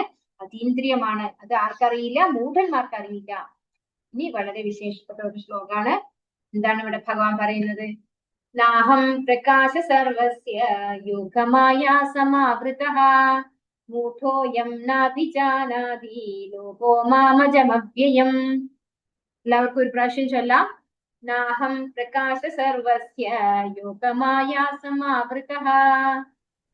നാഹം പ്രകാശ സർവസ്യ സർവസ്യ യോഗമായ സമാവൃതഃ. മൂഢോऽയം മൂഢോऽയം നാഭിജാനാതി നാഭിജാനാതി ലോകോ ലോകോയം മാമജമവ്യയം. നാഭിജാനാതി ലോകോ മൂഢോऽയം നാഭിജാനാതി മാമജമവ്യയം. ലോകോയം നാഭിജാനാതി വ്യയം മാമജമവ്യയം. ബുദ്ധിയില്ലാത്തവർക്ക് അപ്പൊ എന്താ പറയുന്നത് ഇവിടെ? ബുദ്ധി ഇല്ലാത്തവർക്ക് മൂഢന്മാർക്കും ഞാൻ ഒരിക്കലും പ്രത്യക്ഷനാവില്ല. യോഗമായ എന്ന എന്റെ അന്തരംഗ ശക്തി അവരിൽ നിന്ന് എന്നെ മറച്ചു വെക്കുന്നു. അദ്വൈതമാണ് ഞാൻ എന്നവർ അറിയുന്നതുമില്ല. ഇത് രാജൻ അപ്പൊ ഇവിടെ എന്താ പറയുന്നത്? ബുദ്ധി ഇല്ലാത്തവർക്കും മൂഢന്മാർക്കും ഞാൻ ഒരിക്കലും പ്രത്യക്ഷനാവില്ല. നമ്മള് ചിലര് പറയും ഭഗവാൻ അങ്ങനെ ഭഗവാൻ ഉണ്ടെങ്കിൽ എന്നാ എന്തുകൊണ്ടാ എന്റെ മുന്നിൽ വരാത്തത് എന്നൊക്കെ ചോദിക്കും അല്ലെ ചില മൂഢന്മാർ. അവിടെ അതിന് ഉള്ള ഉത്തരാണിത്. ഭഗവാൻ എന്താ പറയുന്നത്? നാഹം പ്രകാശ സർവസ്യ, ഞാൻ എല്ലാവർക്കും വിസിബിൾ ആവില്ല. ഭഗവാൻ പറയണം ഞാൻ ഒരിക്കലും അങ്ങനെയുള്ള മൂഢന്മാരും ബുദ്ധിയില്ലാത്തവരുമായിട്ടുള്ള ഭഗവാനെ ചാലഞ്ച് ചെയ്യുന്ന അല്ലെങ്കിൽ ഭഗവാൻ ഇല്ല എന്ന് വിശ്വസിക്കുന്ന ആളുടെ മുന്നിൽ ഭഗവാൻ പ്രത്യക്ഷനാവില്ല. യോഗമായ എന്ന എന്റെ അന്തരംഗ ശക്തി അവരിൽ നിന്ന് എന്നെ മറച്ചു വെക്കുന്നു. അപ്പോ യോഗമായ എന്ന ഒരു ശക്തി ഭഗവാനെ അവർക്ക് കാണാൻ പറ്റാത്ത രീതിയിലാക്കി വെക്കുന്നു. തന്മൂലം അജനും അവ്യനുമാണ് ഞാൻ എന്നവർ അറിയുന്നതുമില്ല. അപ്പോ അജൻ എന്ന് പറഞ്ഞാൽ എന്താണ്? ജന്മമില്ലാത്തവൻ അല്ലെ, ജനിക്കാത്തവൻ. അവ്യയൻ എന്ന് പറഞ്ഞാൽ വ്യയമില്ലാത്തവൻ, അതായത് നാശമില്ലാത്തവൻ. അങ്ങനെയുള്ള ഭഗവാനെ അവർക്ക് അറിയാനും സാധിക്കില്ല. അപ്പോ മൂഢരായിട്ടുള്ള ആളുകളോട് നമ്മളിപ്പോ എന്തെങ്കിലും പറഞ്ഞു കഴിഞ്ഞാൽ അവർ ഇങ്ങോട്ട് തർക്കിക്കും അല്ലെ. അങ്ങനെ നിങ്ങൾ പറയുന്ന ഒരു ശ്രീകൃഷ്ണൻ ഉണ്ടെങ്കിൽ എന്തുകൊണ്ടാണ് എന്റെ മുന്നിൽ എന്താ വരാത്തത്? എന്റെ മുന്നിൽ വന്നിട്ടുണ്ടെങ്കിൽ ഞാൻ ഇങ്ങനെയൊക്കെ ചോദിച്ചേനെ പറഞ്ഞേനെ ഇങ്ങനെയൊക്കെ പറയും അല്ലെ. ആളുകള് എന്നോടൊക്കെ പറയാറുണ്ട് ചിലരൊക്കെ. അപ്പൊ അങ്ങനെയുള്ളവരെ ഭഗവാൻ എന്താ പറയുന്നത്? നാഹം പ്രകാശ സർവസി, ഞാൻ എല്ലാവർക്കും അങ്ങനെ പ്രകാശിതമാവില്ല. ബുദ്ധി ഇല്ലാത്തവർക്ക് മൂഢന്മാർക്കും ഒന്നും എന്നെ കാണാൻ സാധിക്കില്ല. എന്റെ യോഗമായ എന്നെ അവരിൽ നിന്നും മറച്ചു വെക്കുന്നു. അപ്പോ ഭഗവാൻ അജനും അവ്യയനുമാണ്, ഒരിക്കലും ജനിച്ചിട്ടില്ലാത്തവനും ജനിക്കാത്തവനുമാണെന്ന് സത്യം അവർക്ക് മനസ്സിലാക്കാൻ സാധിക്കില്ല. കൃഷ്ണൻ ഭൂമിയിൽ ഉണ്ടായിരുന്നപ്പോൾ തന്നെ കുറച്ചുപേർ മാത്രമേ അദ്ദേഹത്തെ ഭഗവാൻ എന്ന നിലയിൽ മനസ്സിലാക്കിയിട്ടുള്ളൂ. ഭക്തിയില്ലാത്തവർക്കും സാധാരണ ജനങ്ങൾക്കും ഇത് വെളിവായിട്ടില്ല. പരമാനന്ദത്തിന്റെ ഉറവിടം എന്ന നിലയിൽ അദ്ദേഹത്തെ ദർശിക്കാൻ കഴിഞ്ഞത് ഭക്തന്മാർക്ക് മാത്രമായിരുന്നു. കൂട്ടരായ മറ്റുള്ളവരുടെ ദൃഷ്ടിയിൽ നിന്ന് അന്തരംഗ ശക്തി ഭഗവാനെ മറച്ചുവെച്ചു. ബ്രഹ്മജ്യോതിസാകുന്ന അന്തരംഗ ശക്തിയാൽ മറയ്ക്കപ്പെട്ടിരിക്കുന്നത് കൊണ്ട് അല്പബുദ്ധികളായ അദ്വൈതികൾക്ക് കാണാൻ കഴിയുന്നില്ല. അപ്പൊ ഭഗവാൻ വിശ്വാസം ഇല്ലാത്തവർക്ക് ഭഗവാനെ കാണാൻ സാധിക്കില്ല. ഭഗവാൻ ഭൂമിയിൽ വന്നപ്പോൾ തന്നെയും അവതരിച്ചപ്പോൾ തന്നെയും എന്താണ് ഭക്തന്മാർക്ക് മാത്രമേ ഭഗവാനായിട്ട് മനസ്സിലാക്കാൻ സാധിച്ചിട്ടുള്ളൂ എന്നാണ് പറയുന്നത്. നമുക്കറിയാം ദുര്യോധനാദികളൊന്നും ഭഗവാനായിട്ട് അംഗീകരിച്ചിട്ടില്ല, വിശ്വസിച്ചിട്ടില്ല. അപ്പൊ അങ്ങനെയുള്ളവർക്കൊന്നും ഭഗവാൻ വിസിബിൾ ആയിട്ടുമില്ല, ഭഗവാനാണെന്ന് അവർക്ക് മനസ്സിലാക്കാൻ പറ്റിയിട്ടില്ല. അവര് സാധാരണ ഒരു മനുഷ്യരെ കാണും പോലെയാണ് കണ്ടിട്ടുണ്ടായിരുന്നത് ഭഗവാനെ. ഇനിയുള്ളതും നല്ല ഇമ്പോർട്ടന്റ് ശ്ലോകമാണ്, ഞാൻ ഇടയ്ക്കിടയ്ക്ക് ചൊല്ലുന്നതാണ്. വേദാഹം സമതീതാനി വർത്തമാനാനി ചാർജുന ഭവിഷ്യാണി ച ഭൂതാനി മം തു വേദന കശ്ചന. ഹേ അർജുന, പരമപുരുഷനായ എനിക്ക് പണ്ടുണ്ടായതും ഇന്ന് സംഭവിക്കുന്നതും മേലിൽ വരാൻ പോകുന്നതുമായ എല്ലാം അറിയാം. എല്ലാ ജീവാത്മാക്കളും എനിക്ക് സുപരിചിതരാണ്, പക്ഷേ എന്നെ ആർക്കും അറിയാൻ വയ്യ. അപ്പോ നമ്മുടെ ഭൂതം, ഭാവി, വർത്തമാനം ഇതൊക്കെ ആർക്കറിയാം? ഭഗവാൻ അറിയാം. അപ്പൊ ഭഗവാൻ എല്ലാ ജീവാത്മാക്കളും സുപരിചിതരാണ്, പക്ഷെ ഭഗവാനെ ആർക്കും അറിയില്ല എന്ന് ഭഗവാൻ പറയുന്നു. അപ്പൊ നമ്മുടെ എല്ലാം ഭൂതം, ഭാവി, വർത്തമാനം ഒക്കെ എന്താണ്? ഡിസൈൻഡ് ആണ് അല്ലെ. നമ്മളിവിടെ വരുന്നതിന് മുമ്പേ ഡിസൈൻ ചെയ്തിരിക്കുകയാണ്. ഭഗവാൻ അതൊക്കെ അറിയാം, പക്ഷെ നമുക്ക് ഭഗവാനെ അറിയില്ല. ഭഗവാൻ അറിയാമെന്നും നമുക്കറിയില്ല. അനേക കോടി വർഷങ്ങൾക്ക് മുൻപ് വിവസ്വാൻ എന്ന സൂര്യദേവന് ഉപദേശം നൽകിയത് കൃഷ്ണൻ ഓർക്കുന്നുണ്ടെന്ന് 4-ാം അധ്യായത്തിൽ നിന്നറിയാം. പരമാത്മ രൂപേണ സർവ്വഭൂതങ്ങളുടെയും ഹൃദയത്തിൽ കുടികൊള്ളുന്ന ഭഗവാന് എല്ലാ ജീവാത്മാക്കളെയും അറിയാം. കോടാനുകോടി മനുഷ്യരിൽ കുറച്ചുപേരെ ജീവിതത്തിൽ പരിപൂർണതയ്ക്ക് വേണ്ടി യത്നിക്കാറുള്ളൂ. അങ്ങനെ പരിപൂർണത നേടിയ 1000 പേരിൽ ഒരുവന് മാത്രമേ കൃഷ്ണന്റെ യാഥാർത്ഥ്യം അറിയാൻ സാധിക്കൂ. കൃഷ്ണാബോധം ഇല്ലെന്നിരിക്കിൽ കൃഷ്ണനെ പരമപുരുഷനായി അറിയാൻ കഴിയാതെ വരും. ഇപ്പൊ ഇവിടെ എന്താ പറയുന്നത്? വിവസ്വാന് ഉപദേശം കൊടുത്തിട്ടുണ്ടെന്ന് ഭഗവാൻ പറയുന്നുണ്ട് അല്ലെ. അപ്പോ അനേക കോടി വർഷങ്ങൾക്ക് മുൻപാണ് സൂര്യദേവന് ഉപദേശം നൽകിയത്. കൃഷ്ണൻ ഓർക്കുന്നുണ്ട്. വേദാഹം സമതീതാനി, ഭഗവാൻ എല്ലാം ഓർക്കാൻ സാധിക്കും എന്നുള്ളതാണ് ഇവിടെ പറഞ്ഞു തരുന്നത്. എല്ലാവരുടെയും ഹൃദയത്തിൽ ഇരിക്കുന്ന ഭഗവാന് എല്ലാവരെ കുറിച്ചും എല്ലാം അറിയാം. ഇച്ഛാദ്വേഷ സമുദ്ധ്യേന ദ്വന്ദ്വമോഹേന ഭാരത സർവഭൂതാനി സമ്മോഹം സർഗേ യാന്തി പരന്തപ. ഈ ശത്രുഞ്ജയനായ ഭാരത, എല്ലാ ജീവജാലങ്ങളും ജനനം മുതൽക്കേ രാഗദ്വേഷങ്ങളാകുന്ന ദ്വന്ദ്ങ്ങളാൽ വ്യാമോഹിതരാകുന്നു. ഇവിടെ ഭഗവാൻ പറയുന്നു എല്ലാ ജീവാത്മാക്കളും ജനിച്ച നിമിഷം മുതല് രാഗദ്വേഷം. എന്താണ് രാഗദ്വേഷം? രാഗം എന്ന് പറഞ്ഞാൽ ഇഷ്ടം, ദ്വേഷം എന്ന് പറഞ്ഞാൽ ഇഷ്ടക്കേട്, അല്ലെ? ജനിച്ച സമയം മുതലേ നമുക്ക് ഇതുണ്ടെന്നാണ് പറയുന്നത്. ഈ ദ്വന്ദ്ങ്ങളിൽ നമ്മൾ ജനിച്ച സമയം തൊട്ട് നമ്മൾ വ്യാമോഹിതരായി തീരുന്നു എന്ന് ഭഗവാൻ പറയാണ്. പരിശുദ്ധ ജ്ഞാനമായ ഭഗവാന്റെ ദാസ്യമാണ് ജീവാത്മാവിന്റെ മൂലസ്വരൂപം. രാഗദ്വേഷങ്ങളാകുന്ന ദ്വന്ദ്ങ്ങളിൽ നിന്നാണ് മായാശക്തി പ്രത്യക്ഷപ്പെടുന്നത്. ഇവയ്ക്ക് വഴങ്ങി ഗൂഢാത്മാവ് ഭഗവാനോട് ഏകീഭവിക്കാൻ ആഗ്രഹിക്കുകയാണ്. ഒപ്പം തന്നെ കൃഷ്ണന്റെ ഭഗവത് ഭാവത്തിൽ ഈശ്വാലു ആവുകയും ചെയ്യും. അപ്പൊ ഈ രാഗദ്വേഷങ്ങൾ ഉള്ളതാണ് എന്തൊക്കെ കാരണം വരുന്നു? ഭഗവാനോട് ഏകീഭവിക്കാൻ, അല്ലെ? ഞാനും ഭഗവാനും ഒന്നാണ് എന്ന് പറയുന്ന ഒരു തലത്തിലേക്ക് അവരെ കൊണ്ടുപോകുന്നു. അങ്ങനെ ആ മായാശക്തിക്ക് വശപ്പെട്ട് ഭഗവാനോട് ഈശ്വാലു എന്നാൽ അസൂയ പിടിക്കുന്ന അസൂയക്കാരായി മാറുകയാണ് ചെയ്യുന്നത്. ദ്വന്ദ്ങ്ങൾക്ക് വശപ്പെടുന്നവർ വെറും വിഡ്ഢികളാണ്. അവർക്ക് ഭഗവാനെ അറിയാൻ സാധിക്കില്ല. അപ്പൊ അങ്ങനെയുള്ള ആളുകൾക്ക് ഭഗവാനെ അറിയാൻ സാധിക്കില്ല. അത് കടന്ന്, അല്ലെ, അതിനെ ഓവർടേക്ക് ചെയ്ത് അത് ഇല്ലാതെയാക്കിയിട്ട് വേണം നമുക്ക് ഭഗവാനെ അറിയാൻ സാധിക്കുന്നു. യേശാം ദ്വന്ദ്വഗതം പാപം ജനാനാം പുണ്യകർമ്മണാം തേ ദ്വന്ദ്വമോഹ നിർമുക്ത ഭജന്തേ മാം ദൃഢവ്രതാഃ. പൂർവ്വജന്മങ്ങളിലും ഈ ജന്മത്തിലും പുണ്യകർമ്മങ്ങൾ ചെയ്തിട്ടുള്ളവർ അവരുടെ പാപഫലങ്ങൾ നിർമാർജനം ചെയ്ത് ദ്വന്ദ്വ വ്യാമോഹങ്ങളിൽ നിന്ന് വിമുക്തരാകുന്നു. അങ്ങനെ അവർ ദൃഢനിശ്ചയത്തോടെ എന്റെ സേവനത്തിൽ മുഴുകും. അപ്പോ പൂർവ്വജന്മത്തിലും ഈ ജന്മത്തിലും പുണ്യകർമ്മങ്ങൾ ചെയ്തിട്ടുള്ളവർ, ഇപ്പോ ഭഗവാന്റെ സേവനം കുറച്ചെങ്കിലും നമ്മൾ പൂർവ്വജന്മത്തിൽ ചെയ്തത് കൊണ്ടാണ് നമുക്ക് ഈ ജന്മം ഭഗവാനെ കുറിച്ച് അറിയാൻ, ഭഗവത്ഗീത ശാസ്ത്രം പഠിക്കാനുള്ള ഒരു അവസരം കിട്ടിയിരിക്കുന്നത്. അവരുടെ പാപഫലങ്ങൾ നിർമാർജനം ചെയ്ത്, എങ്ങനെയാണ് അത് നിർമാർജനം ചെയ്യാം? ഭഗവാന്റെ തിരുനാമം ജപിച്ചുകൊണ്ട് നമുക്ക് ഫലങ്ങളൊക്കെ നിർമാർജനം ചെയ്യാം. അങ്ങനെ ദ്വന്ദ്വ വ്യാമോഹങ്ങളിൽ നിന്ന് വിമുക്തരാകുന്നു. അങ്ങനെ ചെയ്തു കഴിഞ്ഞാൽ നമുക്ക് ഈ ദ്വന്ദ്വങ്ങളിൽ നിന്ന് മോചനം കിട്ടും. അങ്ങനെ അവർ ദൃഢനിശ്ചയത്തോടെ എന്റെ സേവനത്തിൽ മുഴുകും. അങ്ങനെ ഭഗവാന്റെ നാമം ജപിച്ച് നമ്മുടെ ഉള്ളിലുള്ള മാലിന്യങ്ങളൊക്കെ ഇല്ലാതെയാക്കി, രാഗദ്വേഷങ്ങൾ, ദ്വന്ദ്വമോഹങ്ങളൊക്കെ ഇല്ലാതെയാക്കി ഭഗവാന്റെ സേവനത്തിൽ ഏർപ്പെട്ട് കഴിഞ്ഞാൽ നമുക്ക് എന്ത് ചെയ്യാൻ പറ്റും? ഭഗവാന്റെ ധാമത്തിലേക്ക് തിരിച്ചു പോകാം, അല്ലെ? ആദ്യം ഭഗവാന്റെ ഭക്തനാകണം. അങ്ങനെ ഭക്തനായി ഭഗവാന്റെ സേവനം പൂർത്തീകരണമായാൽ ഭഗവാന്റെ ധാമത്തിലേക്ക് കൊണ്ടുപോകും. പാപികളും നിരീശ്വരവാദികളും മൂഢരും വഞ്ചകരുമായവർക്ക് രാഗദ്വേഷങ്ങളെ അതിക്രമിച്ചു പോകാൻ പ്രയാസമാണ്. യഥാർത്ഥത്തിൽ മുക്തനാകണമെന്ന് ആഗ്രഹിക്കുന്നവർ ഭക്തന്മാരെ സേവിക്കേണ്ടതാണെന്ന് ശ്രീമദ് ഭാഗവതം 5:5-2 നിർദ്ദേശിക്കുന്നു. അപ്പോ മുക്തനാവാൻ ആഗ്രഹിക്കുന്ന ഒരു വ്യക്തി ഭഗവത് സേവനമാണ് ആ വ്യക്തി ചെയ്യേണ്ടത് എന്ന് ഭാഗവതം പറയുന്നു. മൂലസ്വരൂപമായ ഭഗവത് ദാസ്യാവസ്ഥയെ മറക്കുന്നതാണ് ഏറ്റവും വലിയ ഈശ്വര നിയമ ലംഘനമെന്ന് അവ്യക്തിഗതവാദികൾക്ക് അറിഞ്ഞുകൂടാ. അപ്പൊ ഭഗവാന്റെ നിത്യദാസനാണ് നമ്മൾ എന്നുള്ള ആ ഒരു സ്വരൂപം, നമ്മുടെ സ്വരൂപം മറന്നു പോകുന്നത് കൊണ്ടാണ് ഭഗവാനെ എതിരെ, അല്ലെ, നിയമലംഘനം, ഈശ്വര നിയമലംഘനം എന്നത് അവ്യക്തിഗതവാദികൾക്ക്, ഭഗവാന് രൂപമില്ല എന്ന് പറയുന്നവർക്ക് അറിയില്ല. ജരാ മരണമോക്ഷായ മമാശ്രിത്യ യതന്തിയേ തേ ബ്രഹ്മ തദ്വിദു കൃഷ്ണം അധ്യാത്മം കർമ്മ ചാഖിലം. വാർദ്ധക്യത്തിൽ നിന്നും മൃത്യുവിൽ നിന്നും മോചനം നേടാൻ പ്രയത്നിക്കുന്ന ബുദ്ധിമാന്മാർ ഭക്തിഭരിതമായ സേവനത്താൽ എന്നെ ആശ്രയിക്കുന്നു. ആധ്യാത്മിക പ്രവർത്തനങ്ങളെ പറ്റി പൂർണ്ണ ജ്ഞാനമുള്ള അവർ വാസ്തവത്തിൽ ബ്രഹ്മം തന്നെ. വാർദ്ധക്യത്തിൽ നിന്നും മൃത്യുവിൽ നിന്നും മോചനം നേടാൻ പ്രയത്നിക്കുന്ന ബുദ്ധിമാന്മാർ, അവരെ ബുദ്ധിമാന്മാർ എന്നാണ് ഭഗവാൻ പറയുന്നത്, അല്ലെ? ഈ ജന്മ മൃത്യു ജരാവ്യാധിയിൽ നിന്നും പുറത്തു കടക്കാൻ ആഗ്രഹിക്കുന്നവരെ ബുദ്ധിമാന്മാർ എന്ന് പറയുന്നു. ആ ബുദ്ധിമാന്മാർ ഭക്തിഭരിതമായ സേവനത്താൽ എന്നെ ആശ്രയിക്കുന്നു. സദാ ഭഗവാന്റെ സേവനത്തില് അവരെ നിരതരാകുന്നു. ആധ്യാത്മിക പ്രവർത്തനങ്ങളെ പറ്റി പൂർണ്ണ ജ്ഞാനമുള്ള അവർ വാസ്തവത്തിൽ ബ്രഹ്മം തന്നെ. അപ്പൊ ഭഗവാന്റെ സേവനത്തെ കുറിച്ച് വ്യക്തമായി ബോധ്യമുള്ള അവരും എന്താണ്? ബ്രഹ്മത്തിന്റെ തലത്തിലാണ് എന്ന് പറയുന്നു. ശുദ്ധഭക്തന്മാർ അഭൗതികമായ ബ്രഹ്മഭൂത അവസ്ഥയിൽ സ്ഥിതി ചെയ്യുന്നവരായതുകൊണ്ട് അഭൗതികങ്ങളായ പ്രവർത്തനങ്ങളെ പറ്റി അവർക്ക് നന്നായി അറിയാം. വാസ്തവത്തിൽ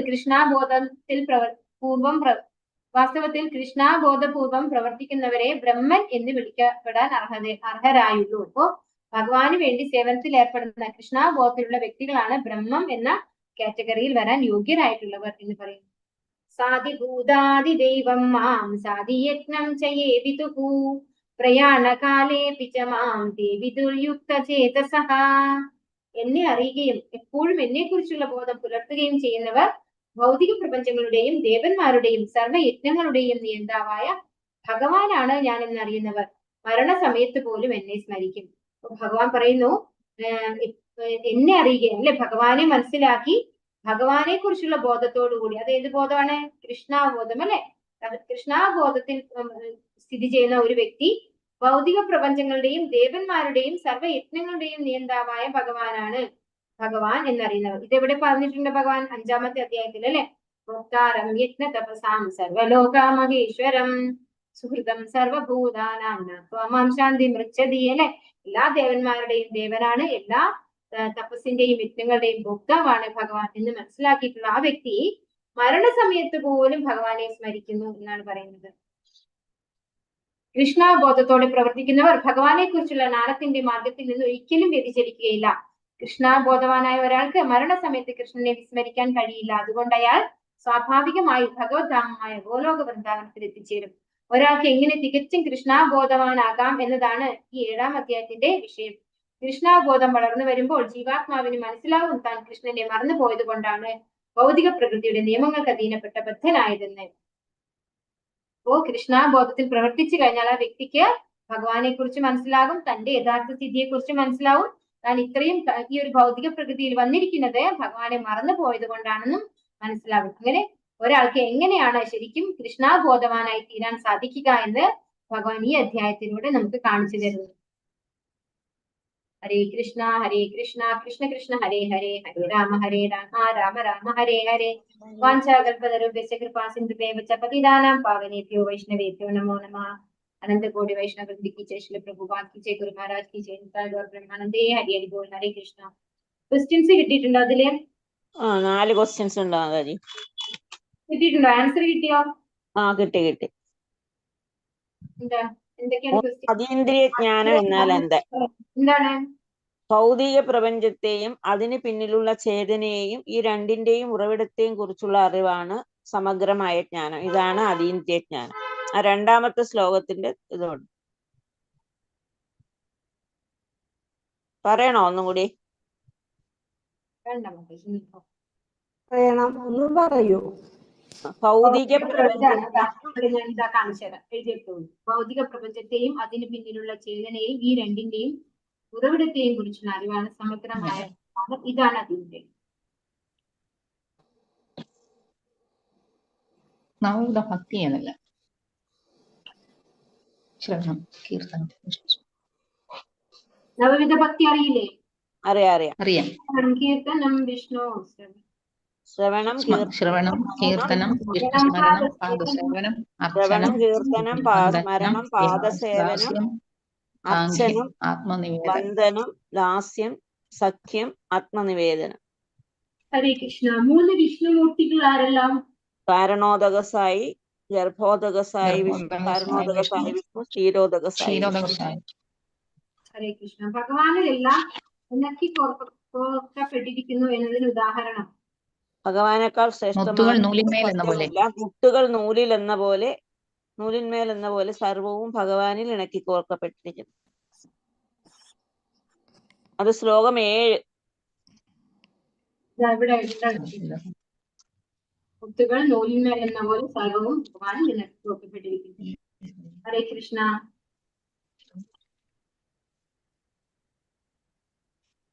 അപ്പൊ നാളെ രാധാഷ്ടമിയാണ്. ഉച്ചവരെ ഉപവാസമാണ്, 12 മണി വരെ ഉപവാസമാണ്. ലൈവ് ക്ലോസ് ചെയ്തിട്ടില്ല മാതാജി. ഹരേ കൃഷ്ണ. നാളെ ക്ലാസ് ഇല്ല. 2:30 തൊട്ട് 4:30 വരെ നമുക്ക്